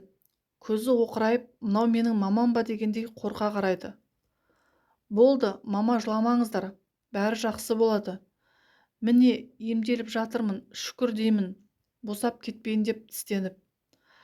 Балам дәу жігіт болып қалыпты ғой, деймін көңілдерін басқа арнаға бұрып. Біраздан соң балам танып, жабысып, әкесін итеріп, анасым деп сақауланып, қызғанып қояды өзі. Қолында ойыншығы бар. Маған мә деп беріп қояды, жаным-ау сол. Ешкімнің басына бұндай дерт бермесінші. Ең жек көретін дұшпаныма да тілемейтін күндерім менің. Неше түрлі ойлар, көл болған көз жасым. Қанша жігерлі боламын десем де сағым сынып, бәрі ұйықтап жатқанда төгілген көз жастарым. Бұндай ауруханада жатқанның өзі ауыр екен ғой. Орныңнан тұра алмай, тіпті аунай алмай, жамбасым тесіліп қиналғаным. Қашып кетсем бе екен деген жаман ойлар. Бұлай қор болғанша өле салсам ғой деп те тіледім. Қайтадан Алладан кешірім сұрадым. Күнде бірнеше адам қайтыс болады. Кеше ғана сөйлесіп отырған адамың ертесіне кереуетінде өлік болып жатады. Солардың орнына өзіңді қойып қорыққаның, жақындарыңның жоқтап жылап жатқанын көзін елестетіп, жүрегіңнің тілім-тілім болып қансырағаны. 2 ай өтті. 2 айда не көрмедім мен? Толық тексерістен өткізіп, ең маңызды сараптаманың нәтижесін күтіп отырмыз. Бір кезде дәрігерім кіріп келді. Қолында қағазы бар. Маған қарап күліп қояды. Не болды? Нәтиже шықты ма? Жасырмай айтыңызшы деймін тағатсыздана. Сіз біздің науқас емес екенсіз. Сізде қатерлі ісік жоқ дегенде қуанғанымды айтып жеткізе алмаймын. Дәрігердің өзі қуанып кетті. 2 қолыммен бетімді жауып еңкілдеп жылаймын кеп. Жанымдағы әйелдер, өй қыз, қой жылама, қайта қуанып күлмейсің бе? Мынау деген керемет жаңалық қой. Біздікі де солай шықса я деп, көздерден үміт оты жылт-жылт етіп жарқырайды. Бір толық келген орыс әйел бар еді. Ол да, дай бог, чтобы наши анализы тоже отрицательными деп, ол жылап қалды. Я не хочу умирать, у меня внуки, я их так люблю, они такие замечательные, внученьки мои деп, өксік тығылып, әрең сөйлеп отыр байғұс. Жаным ашып кетті. Жүгіріп барып құшақтағым келіп кетті. Кемедегінің жаны бір демекші, бұл жердегінің бәрі бір-біріне мотивация беріп, ақылдарын айтып, өздері қай күні кетіп қалатынын білмесе де, үміттері өшпей жоспарлар құрып, осыдан жазылық шықсам, ешкімге өкпелемеуге тырысамын. Осыдан аман қалсам, ешкімді ренжітпеймін. Тек жақсылық жасап жүремін деп, ертең шығатындай қуанады кейде. Сонымен республикалық ауруханаға ауыстыратын болды. Мына белімдегі сұйықтықты алып, омыртқамның зақым келген жерін емдейтін болды. Үлкен үміт пайда болып, алдымда күтіп тұрған отадан да қорықпадым. Нейрохирургке жіберіп, қалай ота жасайтынын айтып беріп жатыр. Күйеуім де қуанып құстай ұшып жүр. Анамның қуанышы ше. Көрдің ба қызым, мен айттым ғой. Аллам сенің көз жасыңды көрген екен. Қашанғы жылатсын. Аллам біздің тілеуімізді қабыл алған екен. Шүкір деп бір қуанады ғой. нейрохирургпен сөйлесіп жатып, дәрігер, егер менің белім жақсы болып кетсе, тағы бала көтерсем болады ғой иә деймін, даусым жарқын шығып. Әрине, егер сен қаласаң бәрі болады. Сені үлкен дәрігеріміз мақтап жатыр. Сол үшін жақсы қыз болуға тырысып, айтқандарын бұлжытпай орындап отыр, жарай ма? Міне, қасында тірегің бар екен. Қандай керемет, тіл көзім тасқа деп, қолымен ағаш столды 3 рет ұрып қойды. Әрине орындаймын. Сіздер не айтсаңыздар да орындаймын деймін, күйеуімнің қолынан тас қылып ұстап алып. Өзім арбада отырмын. Күйеуім жанымда иығымнан құшақтап тұр. Соның өзі маған үлкен күш. Анда-санда басымды көтеріп бетіне қарап қоямын. Ол да маған қарап күліп қояды. Қуанып тұрғаны байқалып тұр. Керекті құжаттарға қол қойып, ота жасатуға қарсылығым жоқ деп те қол қойып бердік. Бірінші ота сәтті өтті. 1 литр 300 грамм сұйықтық алып шықты. Қарайып кетіп тұрған жерін, яғни омыртқаны да жібітіп жіберген екен. Ота кезінде оянып кетіп, қайтадан наркоз беріпті. Көзімді ашсам, айналам бұлдырап анық көрінбейді. Қайта-қайта жұмып ашсам да еш нәрсе көрінбейді. Тек адамдардың қимылдағандары мен дауыстары естіледі. Миым дығырлап, әлі шулап тұр. Жүрегім бірден көтеріліп құсып жібердім. Медбике жүгіріп келіп, аузы басымды сүртіп, аш көзіңді, аш деп бетімнен ақырын ұрып жатыр. Есімді білем, бірақ сөйлей алмаймын. Отадан кейін жатқызатын жансақтау бөлімінде біраз жатып демала алмай қысылып бастаған соң, тамағыма бір шиқылдап тұратын аппарат тығып қойды. Шиық-шиық деген дауыс, жағымсыз иіс. Шөлдеп су сұрайын десем, даусым шықпайды. Сәл етпеттетіп қырымнан жатқызып қойған екен. Аяғымды бір нәрсе қиып барады. Қимылдап бастап едім, медбике, қимылдамаңыз, тыныш жатыңыз, системаңыз шығып кетеді, дейді дауыстап. Қанша жатқаным белгісіз, палатаға ауыстым-ау әйтеуір. Кіруге болмайды дегеніне қарамай, күйеуім итере соға ентігіп кіріп келді. Жылап жібердім. Даусым қарлығып қалған. Аппараттан ба білмеймін, ауырсынуы енді білініп жатыр. Кіріп келіп, жаным менің, қалайсың деп қолымнан сүйіп жатыр. Бір кезде дәрігерім кіріп келді. Ойе-бой, ерке тотай болдыңдар ғой деп күлді. Кірме десем, кірмеу керек. Тәртіп еш тәртіп, деді зілсіз ғана. Қалайсыз батыр қыз, деді маған қарап. Жақсы, дедім, даусым қарлығып, көз жасымды сүртіп. Өй, сені қайсар қыз деп жүрсек, жылағаның не, құрдасым-ау? Қой, ұят болады деп иығымнан ұстап қояды. Бірінші күні еден жуатын әпкелер қарап, кататор тұрған ыдысты ауыстырып, қасықтап, тамақ беріп кетеді екен.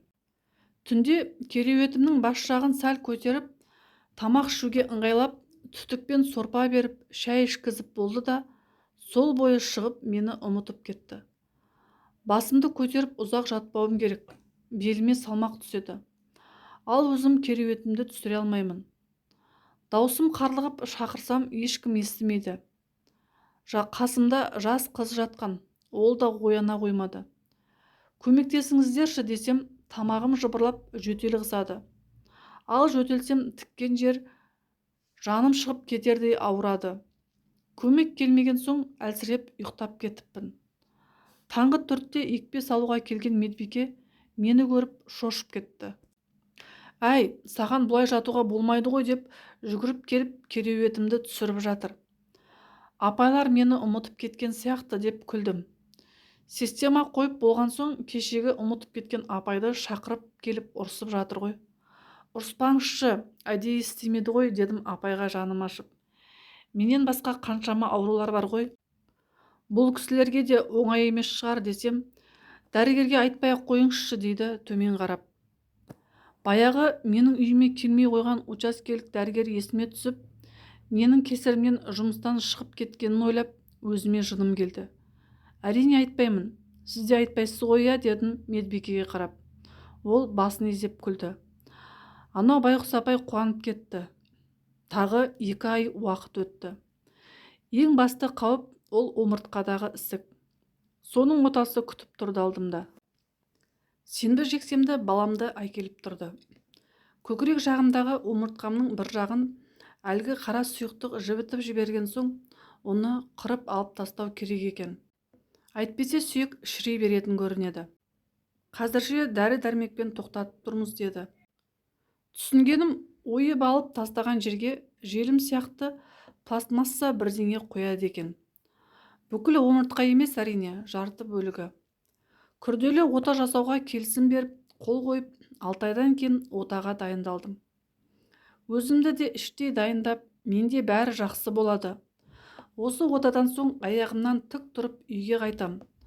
Балам мен күйеуімді, анашымды қуантам. Жұмыс жасап, ұлыма той істеп, баспана аламыз деп өзіме мотивация беремін. Осы сөздерді айтсам, кәдімгідей өмірге деген құлшыныс пайда болады. Палатада төртеуміз.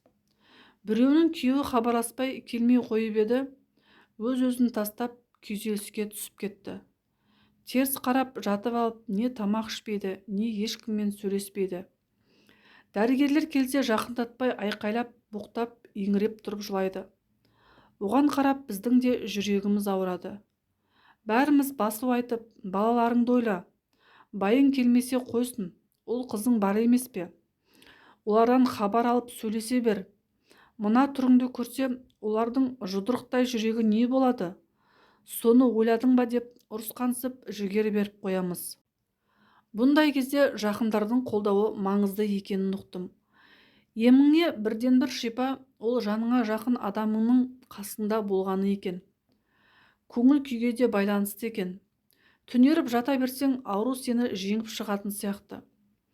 Ауру жарына шыдамай тастап кететіндер көп енді. Біреуінің әйелі, біреуінің күйеуі.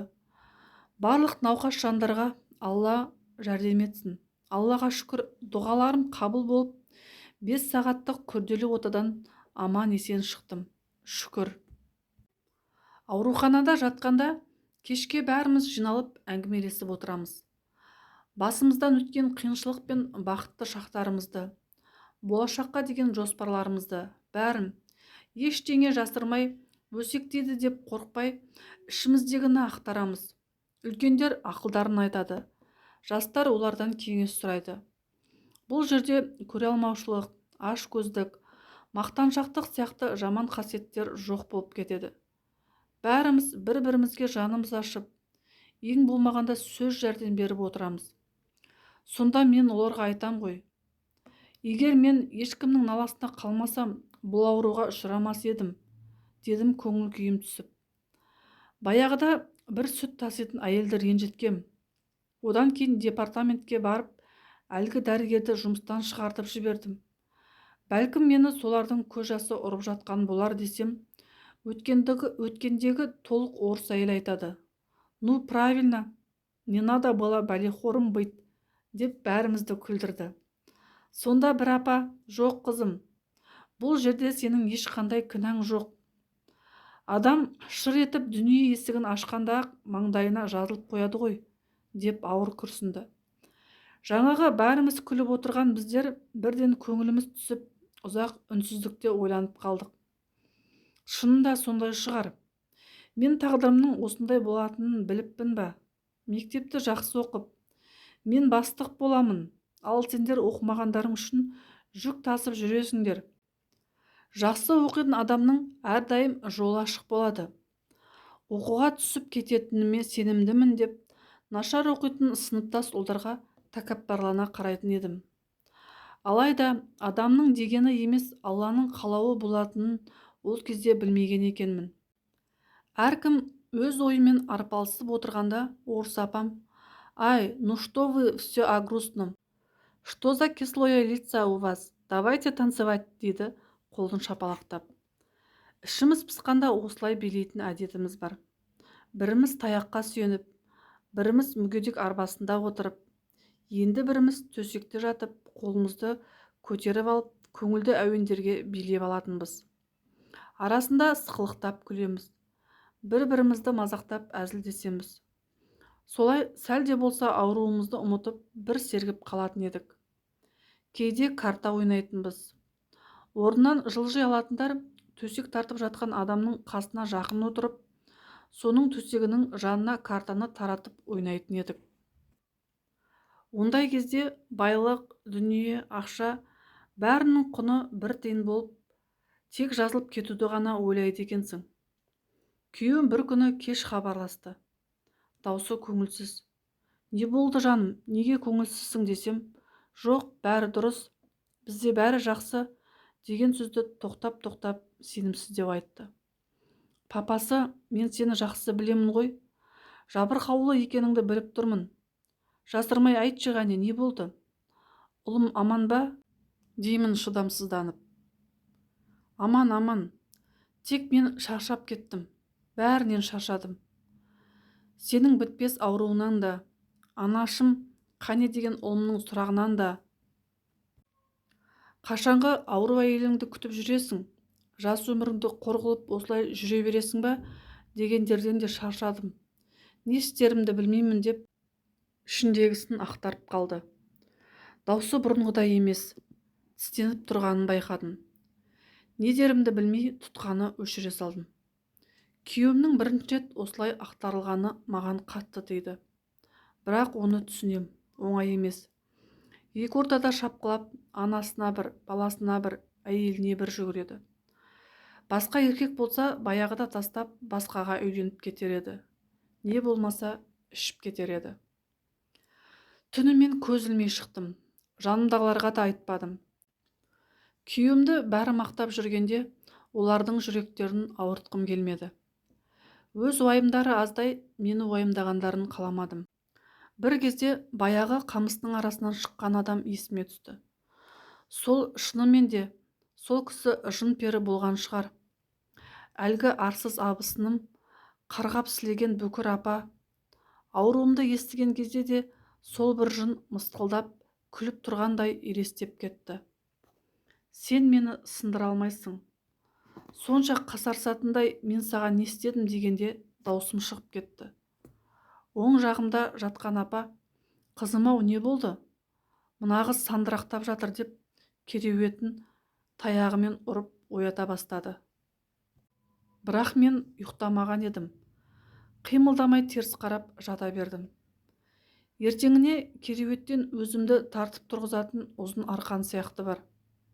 Соны тартып денемді ақырын көтердім. Қайта жаттым. Қайта көтеріліп, ақырындап жаттығу жасай бастадым. Қара терге түссем де екі қолымды желкеме қойып, басымды тіземе жеткізем деп біраз алыстым. Саған осындай жаттығу жасауға бола ма? Бірден салмақ түсірмесеңші, азаздан бастап көр, дейді жанымдағылар мені уайымдап. Ешкімді тыңдамай жасай бердім. Бір кезде күйеуім хабарласып, жаным, мен бара жатырмын, не жейсің? Не жегің келіп тұр дегенде, мен лаваш ала келші дедім. Кеше түнде өкпелегенімді білдірткім келмей. Кешегі сөздеріме ренжімеші жаным, дейді жұмсақ үнмен. Жоқ, бәрі дұрыс. Сен де темірден жаратылған жоқсың ғой. Тек ажырассақ, бала менде қалсыншы. Мүгедек деп оны менен тартып алмашы дедім. Мұндай сөзді күтпесе керек, ол тосылып қалды. Ондай нәрсе айтпашы, дейді даусын бәсеңдетіп. Арамызда бір салқындық пайда болғандай. Оны да түсінем. Қанша ай бойы бірге емеспіз. Еркек қой. Шыдай алмасы анық. Лавашын алып келді бір кезде. Көзіме тура қарамайтын сияқты. Көңілімді аулағысы келеді, бірақ бір нәрсе бүлдірген адамдай жан-жағына жалтақ етеді. Көп отырмай қайтып кетті. Күйеуім кеткен соң ойға шомдым. Сонша күреспен жеткен бақытымды оңай жібергім келмеді. Бірақ мен не істей аламын? Қасымдағы қызға таяғыңды бере тұршы дедім. Ол неге дейді таңғалып. Өтінен бере тұршы деп таяғын алып алдым да, оған сүйеніп ақырын ғана тұрдым. Әй қой, құлайсың? Ай қыз, қой дедім саған. Медбике деп апа айқайлап жатыр. Тыныш, ойбай, не болды мыналарға деп күліп қайта отырдым. Таяқпен тұрсам, аяғым мені көтере алмайтын сияқты жатырқап қалған, дір-дір етеді. Медбике жүгіріп келіп, жатсаңшы, не істеп отырсың? Жатшы, саған тұруға рұқсат жоқ деп жатқызып жатқанда, Дәрігерім келіп, не болды? Мен әлі сізге тұруға рұқсат берген жоқпын ғой деп жымиды. Менің омыртқам ауырып тұрған жоқ. Ең болмаса әжетханаға өзім барайыншы дедім. Тұруыңызға рұқсат. Тек 1-2 қадам ғана жүріңіз. Омыртқаға салмақ түсірмеңіз. Құлап қалмаңыз. Құлап қалсаңыз өткендегі жасаған отамыз 1 тиын болады деп ескертіп палатадан шығып кетті. Қасымдағы апа жылап, жаным-ау, балаңа асығып жатқаныңды білеміз. Бәріңе Аллам сол күнді нәсіп етсінші. Мен жасағанымды жасағам. Бұл жерге жатпайын десем де ұлдарым қоймай. Қазір өліп кетсем де арманым жоқ. Тек жанымды қинай көрмеші Аллам деп аузы кемсеңдеп көз жасын сүртіп жатыр. Апа қойыңызшы, сіз әлі жассыз ғой деп құшақтап жұбатып жатырмыз. Әлгі таяқпен тағы тұрдым. Таңертең тағы тұрып 1-2 қадам бастым. Қара терге түсіп, бірталай жұмыс істеген адам құсап шаршап қалдым. Сәл отырып демалып алдым да, тағы да қадам жасауға кірістім. Тірілдеп жүріп есікке дейін бардым.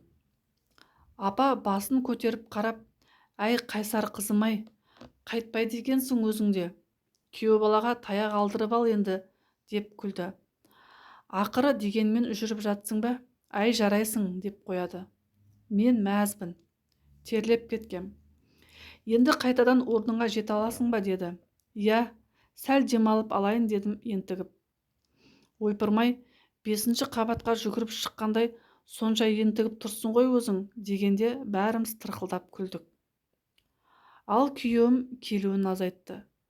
Тек арасында хабарласып қояды. Онда да салқын. Мен де аяғымды икемге келтірдім. Бірақ оны күйеуіме айтпадым. Бір күні қалт-құлт етіп дәрігердің кабинетіне бардым. Мені көріп басын шайқады. Емделушілерімнің бәрі сен сияқты болса, мына жерде адам азаяр еді, деп орнынан тұрып мені демеп жатыр. Сараптамаларымды көруге келдім. Қашан МРТ-ға түсемін, дедім орындыққа отырып жатып. Сенің жағдайың күн сайын жақсарып келеді. Кеше жиналыста сені бәрі мақтады. Сараптамаларың апта сайын алға жылжып жатқанын көрсетеді, дегенде мен қуанып кеттім.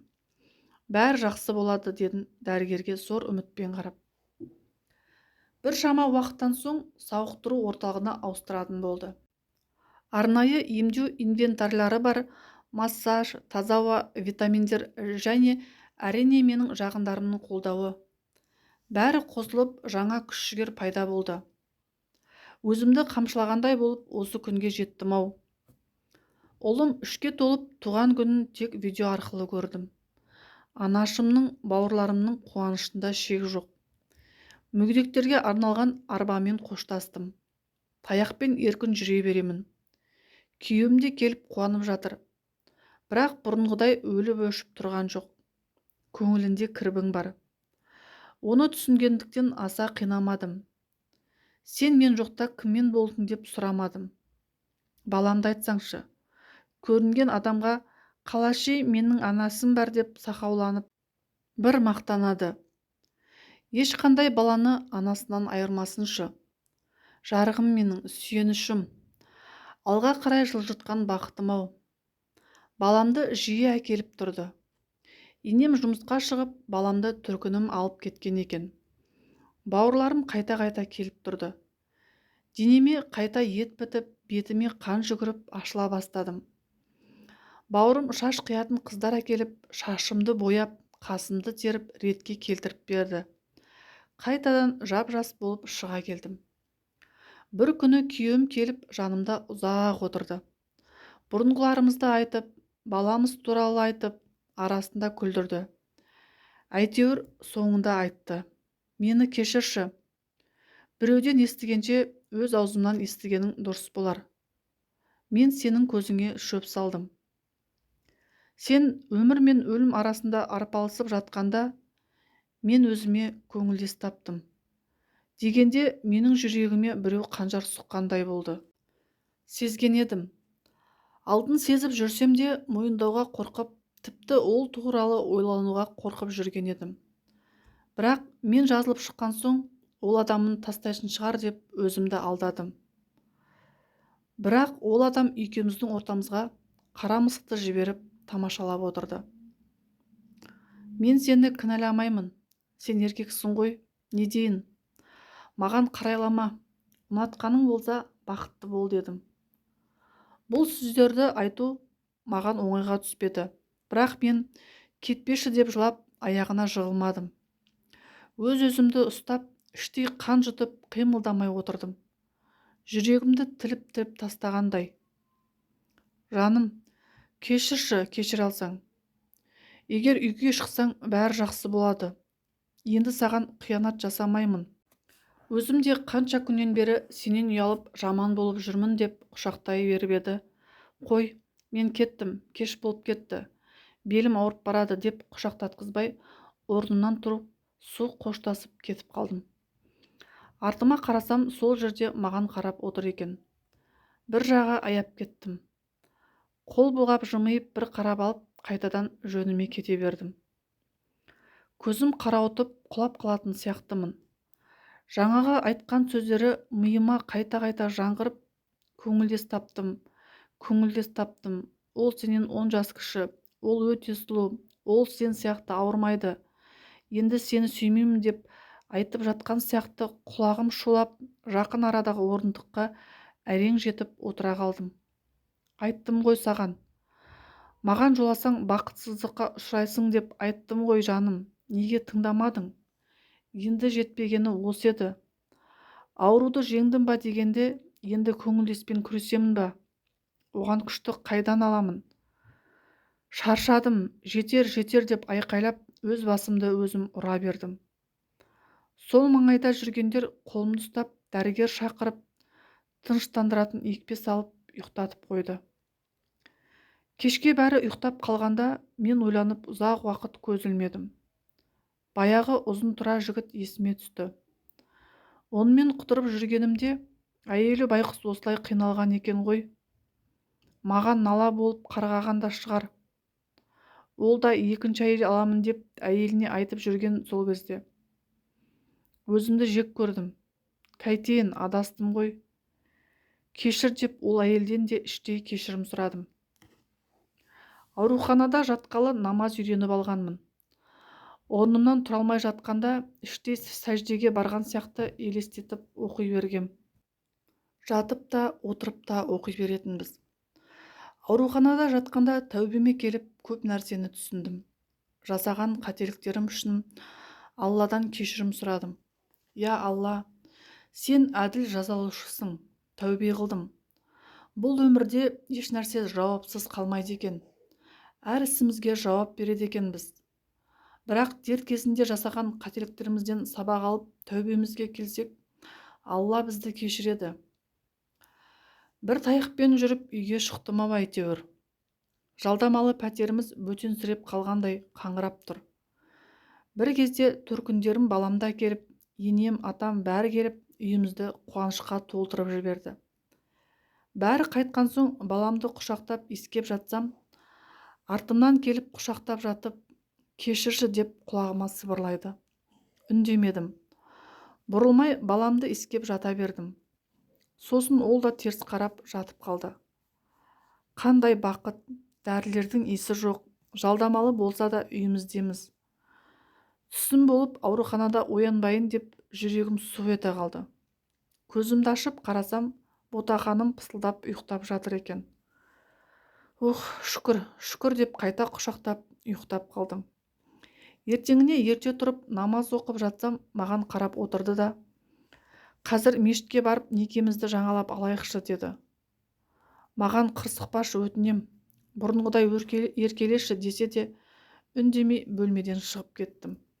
Мешітке бардық. Имамға әйелім ұзақ уақыт емделіп жатып қалып еді. Некемізді жаңалап алсақ деді. Имам қайта неке үкімдерін оқып жаңартып шықты. Жаным, мәһірге не әперейін дегенде, қыздарға бармай жүрсең болды деп күлдім. Мені үйге әкеліп, өзі жұмыстарымен кетіп қалды. Сол кезде маған бөтен номер хабарласты. Әйел даусы. Емделіп келіп қалдың ба? Дейді бұрынғы танитын адамдай. Мен учаскелік медбике деп ойлап қалдым.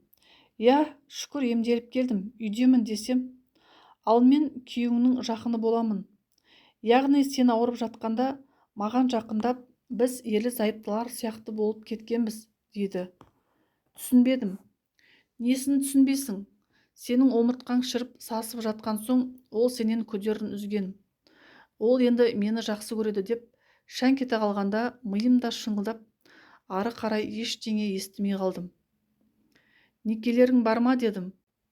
Жоқ, сен ажырассаң тұрамыз. Қарсы емессің ба? Бақытты бол депсің ғой өзің. Босат оны, жасың да үлкен екен. Бір емес екі байдан шыққан екенсің, деп біздің бар сырымызды айтып отыр ғой. Болары болып қойған соң несіне сызылып тұрсың деп тұтқаны қоя салдым. Ашуым келді. Неге ауруымды айтты, неге жасымды айтты, неге деп ызам келіп жерге отыра қалып жылап жібердім. Енем кіріп келіп, ай балам-ау, не болды, тыныштық па? Бір қыз хабарласып, осылай деді десем, уф, аллай, соны қой деп едім талай, осынысынан қорқып едім деп, ол да ашуланып шығып кетті. Бірден күйеуіме хабарластым. Көңілдесің хабарласты. Неге номерімді бердің? Неге ауруымды айттың? Неге біздің отбасылық құпиямызды айттың?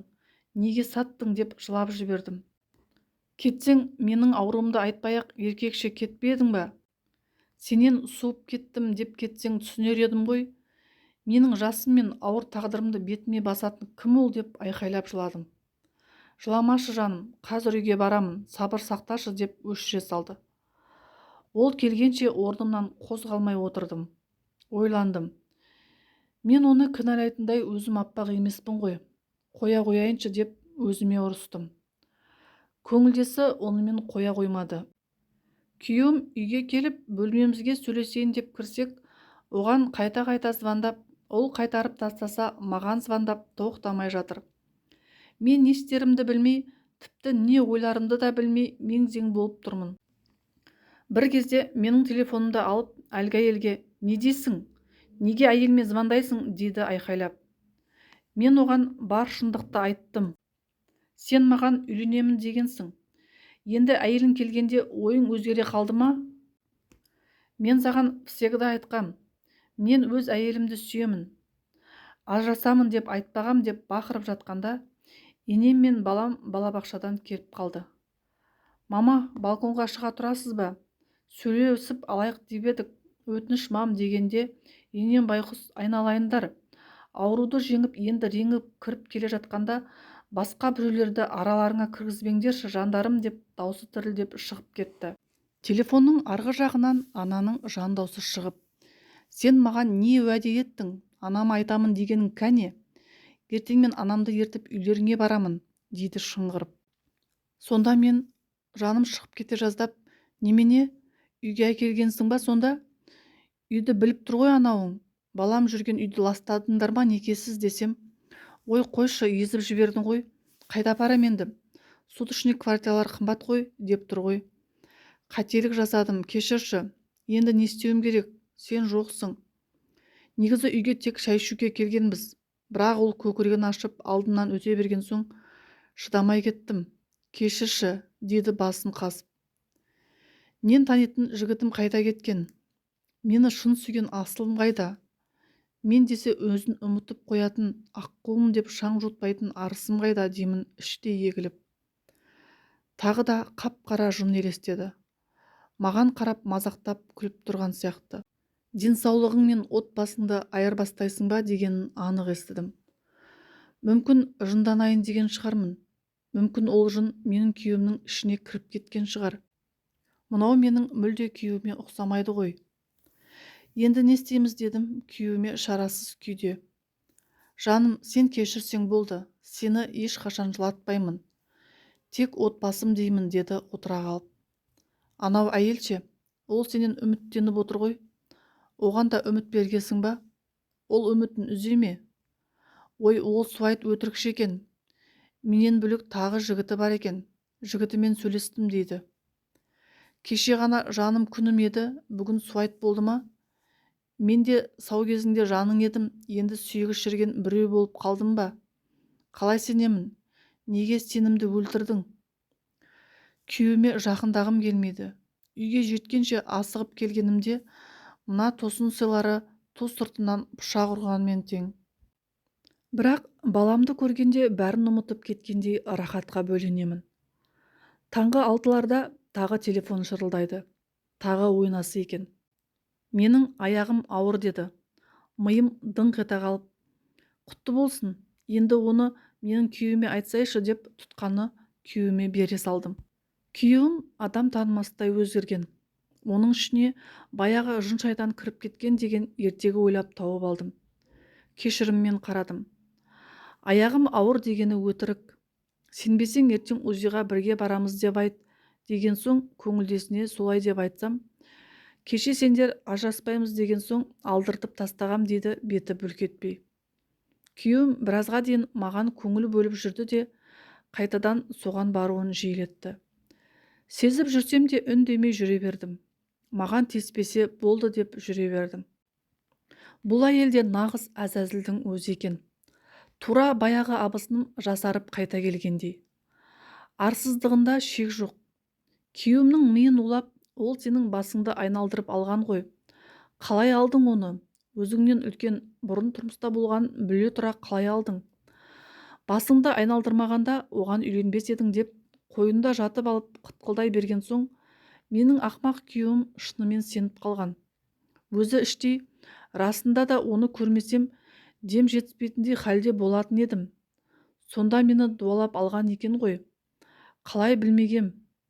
Жұмыстан үйге қайтқанша асығатын едім. Ол жыласа миым істемей қалатын.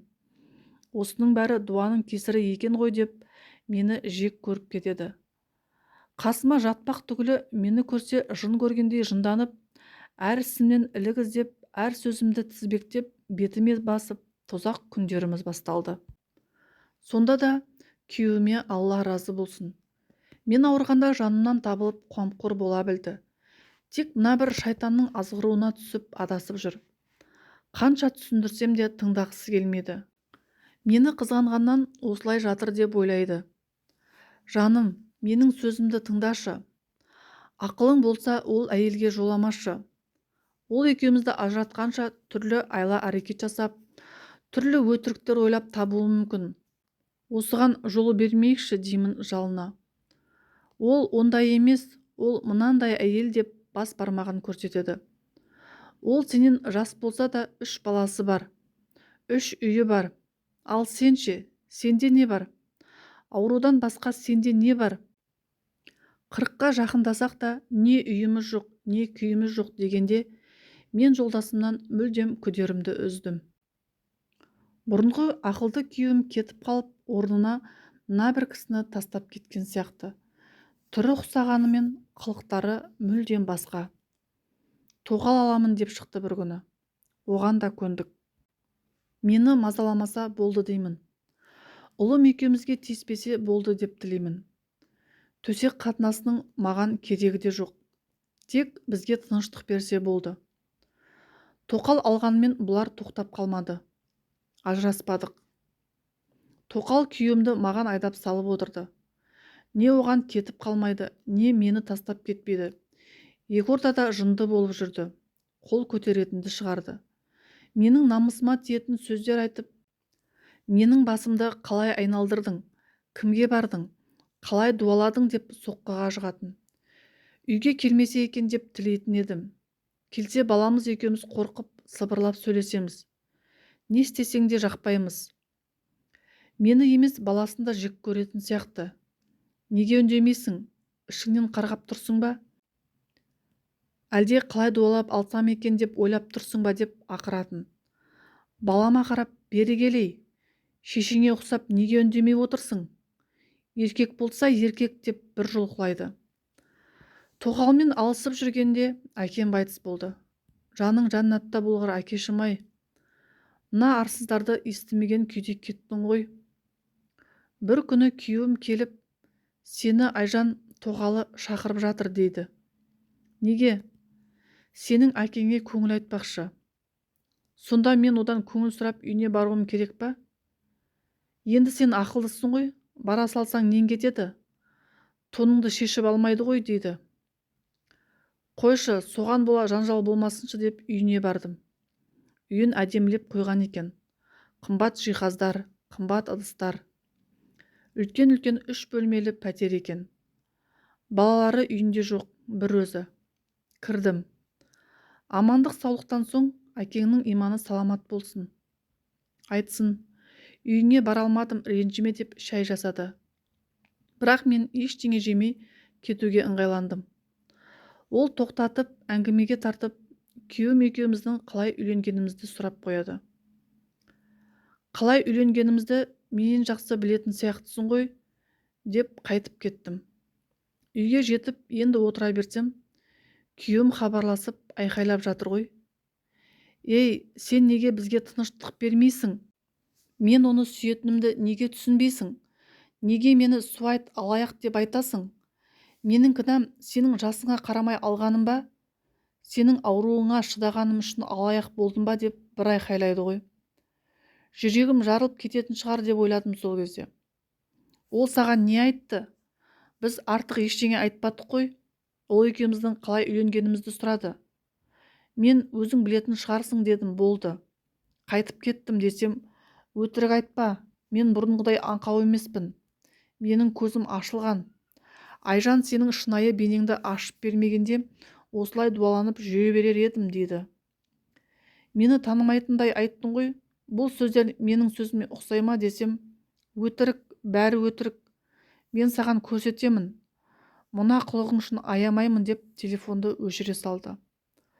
О тоба, осында 200 адам болады екен ғой. Аз ғана уақыттың ішінде мен сүйген жақсы адамды қалайша адам танымастай өзгертіп тастаған. Жақсы әйел ырыс, жаман әйел ұрыс деп бекер айтпаған екен-ау. Мына тоқалды алғалы ұрыстан көз ашпадық қой. Үйге келген соң үлкен жанжал болды. Мені аямай соққыға жығып тастап тоқалына кетіп қалды. Ол кезде мен жұмысқа тұрып, ұлым мектепке баратын. Балама хабарласып, әжесінің үйіне баруын өтіндім. Менің көгерген көздерімді көрмей қойсын деп ойладым. Ертесіне қара көзілдірік тағып жұмысқа бардым. Осылай өміріміз өте берді. Бір күні есін жияр деп ойладым. Сабасына түсер дедім. Жарықтық әкем анашымның түсіне кіріп, қызыңнан хабар алсайшы деп дауыстап айтты дейді. Дауысы сондай анық естілді дейді. Маған хабарласқанда, менде бәрі дұрыс, жұмыстан босамай жатырмын, демалыста барып қайтармын деп құтылдым. Бірақ арада көп ұзамай ұзын құлақтан мен туралы естіп қойыпты. Ағам хабарласып үйіне шақырды. Ол кезде көзімнің көгергені кетпеген болатын. Қолым тимейді, жұмыста отчет болып жатыр десем, қазір келмесең, мен үйіңе барып, күйеуіңнің қолын сындырып тастаймын деген соң ұшып бардым. Анашым мен жеңгетайым мына төрімді көріп зар илеп жылады. Сонша қадір тұтатын күйеу балаларынан мұндайды әсте күтпесе керек. Бәрі шок болды. Естігендеріне сенбеген екен басында. Анам байқұс мүмкін емес. Менің күйеу балам ондай емес. Осы өсек айтқанды қашан қоясыңдар деп өздеріне ұрсып берген екен. Өз аузымнан естейін деп шақыртқан екен. Үстіңнен басқа әйел алғаны рас па дейді ағам түтігіп. Рас, өзім рұқсатымды бергенмін. Сені ұратыны рас па? Бірақ несін сұрап тұрмын, көрініп тұр ғой деп қабырғаны жұдырықпен бір ұрды. Бұрын ұратын еді, бірақ қазір ұрмайды ғой деймін, іштей қызғыштай қорғап. Мынаума ұрмағаны деп орнынан атып тұрып еді, екі қолымды көтеріп басымды бұғып қалдым. Әбден таяқтан қорқып қалғанымды білдіртіп қойдым. Сен біріншіден нәзік жандысың, екіншіден денсаулығың жоқ қой, деді ағам ашуланып. Анам мен жеңгем жылап отыр. Ағам қайтадан орнынан атып тұрып, мен оның аяғын сындырам деп далаға атып шығып кетті. Ағам ашуланып шығып кеткен соң жеңгеме ағамды тоқтатшы дегендей жалына қарадым. Алтын жеңгем көз жанарымнан ұғып сыртқа қарай жүгірді. Анам болса, бәсе деймін-ау, әкең марқұм тыныш жата алмаған екен ғой, жарықтық бекерге түсіме кірмепті-ау дейді дауысы дірілдеп. Жеңгем ағамды қалай тоқтатқаны белгісіз, бірақ жарты сағаттан соң аға жеңгем қайта үйге кірді. Жеңгем бәрі дұрыс дегендей екі көзін қысып қойды. Аппақ қыз-ау, сенің іздерің сұрарың жоқ па едің, әлде жетім қыз ба едің? Сонша қорланғаның не? Қоя салшы, айналайын. Бізге сенің амандығың керек деп жеңгем шырпыр болып жатыр. Болды, қойыңыздаршы. Әркімнің сөзіне сене бермей. Бізде бәрі дұрыс дедім ғой. Оның қандай екенін білесіздер. Ол жақсы адам. Тек соңғы жылдары адасып жүр. Жаңылмайтын тұяқ жоқ дегендей, кім адаспайды мына өмірде? Мен де адастым кезінде. Бірақ кейін тәубама келдім ғой. Ол да тәубасына келер дедім. Сенен суған болса болды ғой, жіберсейші оны, қызым-ау. Намысы бар қайсар қыз едің ғой. Мейлі, бақытты болсын. Қайтшы үйге, жарығым-ау, деп анашым зар иледі. Менің отбасыма араласпай-ақ қойыңыздар. Өзіміз шешіп алдық, дедім даусымды өзгертіп. Бәрі ренжіп қалды. Ағам қолын бір сілтеп бөлмесіне кіріп кетті. Жеңгем де өкпелі көзбен қарайды. Анам болса тіптен қатты кетті. Олай болса бар, қайтып бар соған. Ешкімі жоқ адам құсап таяғын жеп жүре бер. Осыдан қазір үйден шығатын болсаң, саған разы емеспін. Өлген бір балам боласың, деді ол қатал дауыспен. Орнымнан тұрдым да артыма қарамай шығып кеттім. Егер менің күйеуім алатын тоқалын үн-түнсіз алып, өз сыйымды жасап, маған тиіспей, мені жазықсыз кінәламай, тоқалы әйелмен ажырас демесе, мен көнбіс біраз жылап алып жүре берер едім. Маған батып бара жатқаны, менің төсегіме әкеліп жатқызғаны мен отбасылық құпиямызды айтып бергені. Олай жасамағанда мен оған ренжімес те едім, түсінер едім. Күйеуімнің өз қалауы бар емес пе? Ол менің жекеменшік затым емес қой. Жүрегі басқаны қалап тұрса, мен оны күшпен немесе бопсалап, тоқалмен бет жыртысып жүріп ұстап қала алмаймын ғой. Күйеуім жоқта ине мен абысындарым үйге келіп, жаным-ау, аманыңда кетіп қалшы, өтінем. Неге сонша жабысып қалдың, сорлы қыз-ау? Ертең байқаусызда жазын болып кетсең, мен не деп жауап беремін, деп жылайды енем.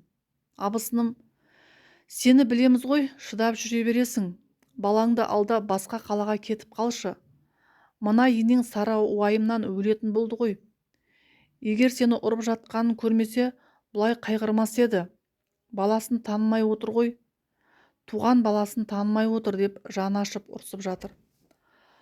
Бұл келінді бір нәрсе қаққан. Әйтпесе осыншама қорлыққа шыдау мүмкін емес қой, деді енем маған қарап. Сол кезде анау жын пері тағы есіме түсті. Сонда мен былай дедім. Алланың алдында некеміз үшін екеуміз жауаптымыз. Бұл да өтер. Кетсе ол кетсін. Мен неге кетуім керек? Жылы орнымнан қозғалып, баламның мектебін ауыстырып, жұмысымды ауыстырып, жындымын ба? Кетпеймін. Ол менен суып отыр ма? Демек, ол кету керек деп отырып алдым. Оны да түсініп көрейікші.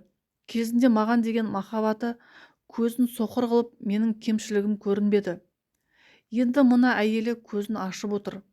Сол үшін ол ашулы. Олардың айтқаны қатал болғанымен шындыққа жанасады. Жасым үлкен ба үлкен. Бұрын тұрмыста болған ба болған. Бәрі рас. Сол кезде сіздер де менің төркінімде келіспей қоймаған екенсіздер да, десем, енем маған шошына қарап. Мына қыз әлі сол екеуін жақтап отыр ма? Бұл қыз жынданайын деген сияқты, деп абысынына қарады. Бір күні тоқалы хабарлама жазыпты. Телефонымды ашсам, оған хабарласпа, оған жазба. Ол мені ғана сүйеді. Сені иттің етінен жек көреміз, деп ұзағынан жазған. Мынау неге сонша әбіржіп жүр? Маған қайтып келеді деп қорқатын сияқты, деп ойладым. Мен оны мазалап звондаған емеспін. Неше түрлі SMS жазады. Енді сұмдық.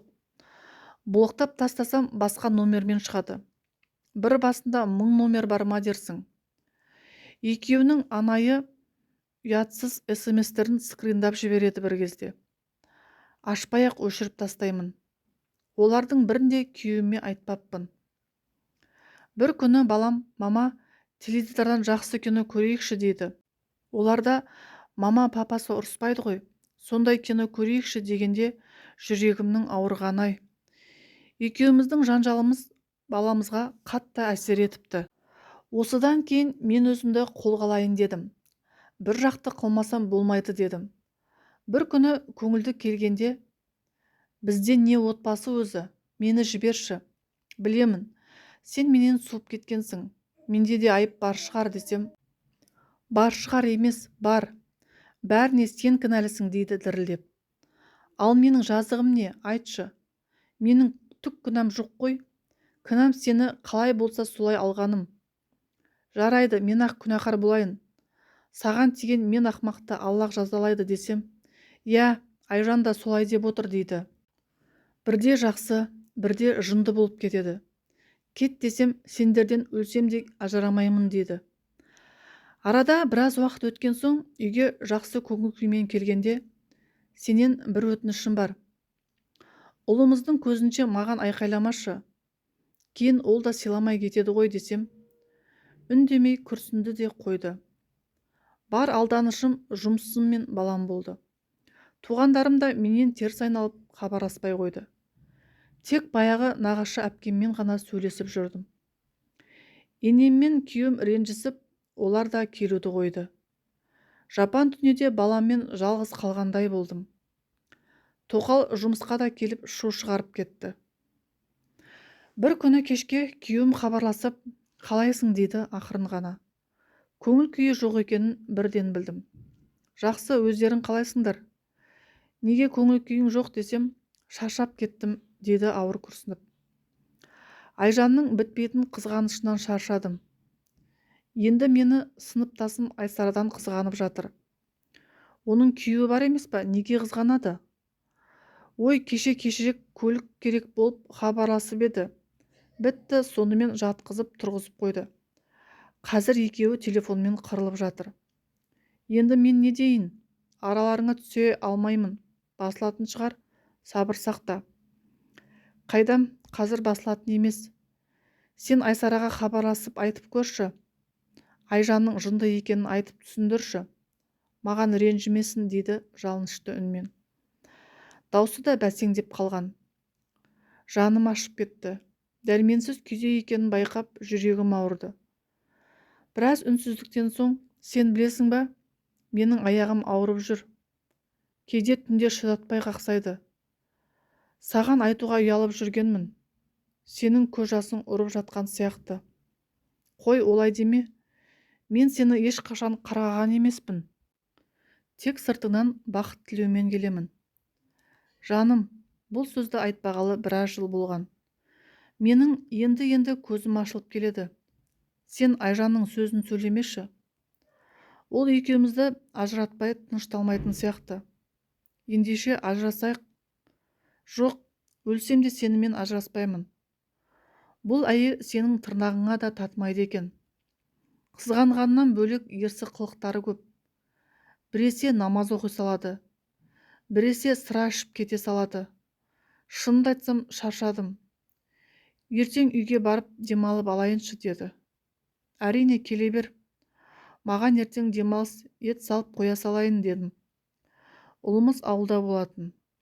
Ертесіне келіп, екеуміз қамыр тамақ жеп, бұрынғыдай әңгімелесіп отырсақ, тоқалы жетіп келіпті. Әй-шәй жоқ, айқайлап, ұятсыз сөздер айтып кетті. Сабаңа түс, ол жаңа ғана келді. Оның үстіне мен әлі де оның әйелімін. Сенің қызғанатындай жөнің жоқ десем, өтірік мүләйімсімей-ақ қойшы. Білеміз сенің қандай сұр жылан екеніңді. Мияулап байымды айналдырып жатсың ба дегенде, күйеуім шыдамай, Айжан, қой дедім ғой саған. Менің әйеліме олай сөйлеме дегенде, ал сен аузыңды жауып бір жеріңді қысып тұр деп күйеуіме қолын бір сілтеді. Мұнаны көріп менің көзім шығып кете жаздады. Менің аспанға көтеріп жүрген күйеуімді мына әйел аяғына таптап жатқаны намысыма тиді. Мен олай сөйлемек тұрмақ дауыс көтерген емеспін ғой. Мынауың ұрып жіберейін деп тұр. Ал күйеуім сол сөзге шыдап, үндеме десе, үндемей тұр ғой. Жаздың күні болғандықтан терезелер ашық. Көршілерден ұялып сыртқа шығуларын өтіндім. Тоқта, асықпа, Одан да сен мынаны айтшы маған. Айсара деген қаншықты танисың ба? Иә, мен олармен жақсы араласамын ғой дей бергенімде, ой сорлы, байымен жатқандармен жақсы араласып жүр сол тряпка болып дегенде мен ашуланып кеттім. Біріншіден, Айсара сен ойлағандай адам емес. Оның күйеуі, бала шағасы бар. Екіншіден, менің күйеуім сен ойлағандай әркіммен бір жата бермейді. Басқаларды да өзіндей көргенің дұрыс емес. Одан кейін күйеуіме хабарласқан әйелдерден қызғана бергенің ұят енді. Жас емессің десем, сен маған ақыл үйретпей-ақ қойшы, тряпка екеніңді ұмытып қалдың ба деп екі қолын бүйіріне таянып алып, аузына келгенін айтып айқайлап тұр. Мен қарсы келсем, тура бетімді жұлайын деп тұр. Күйеуім шыдамай далаға сүйреп алып шығып кетті. Жібер мені, жібер деп жұлқынып жатқан күйі шығып кетті. Мына көрініске таң қалып бір орнымда тұрдым да қалдым.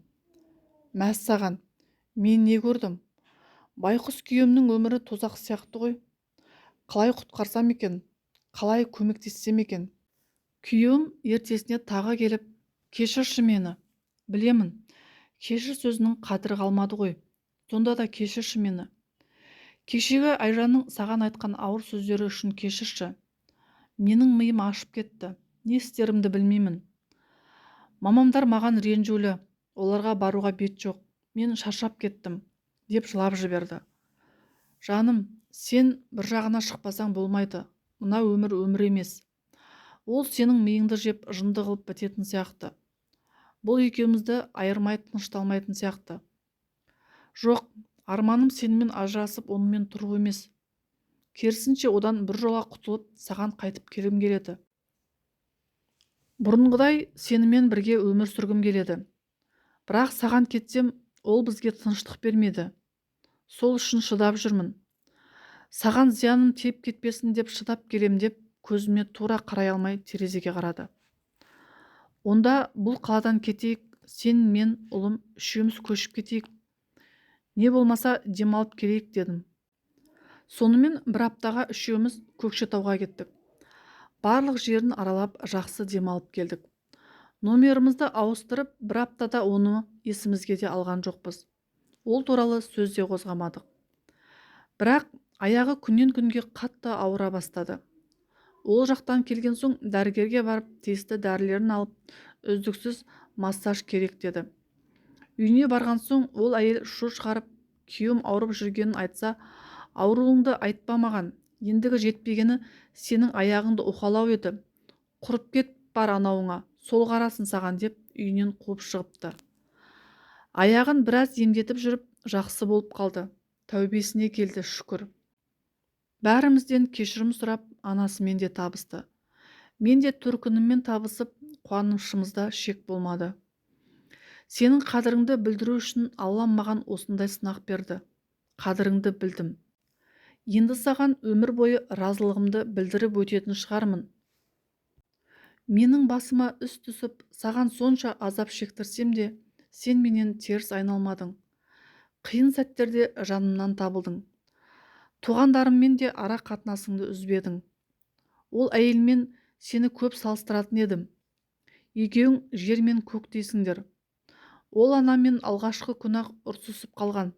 Бауырларым да соның кесірінен менімен араласуды тоқтатқан еді.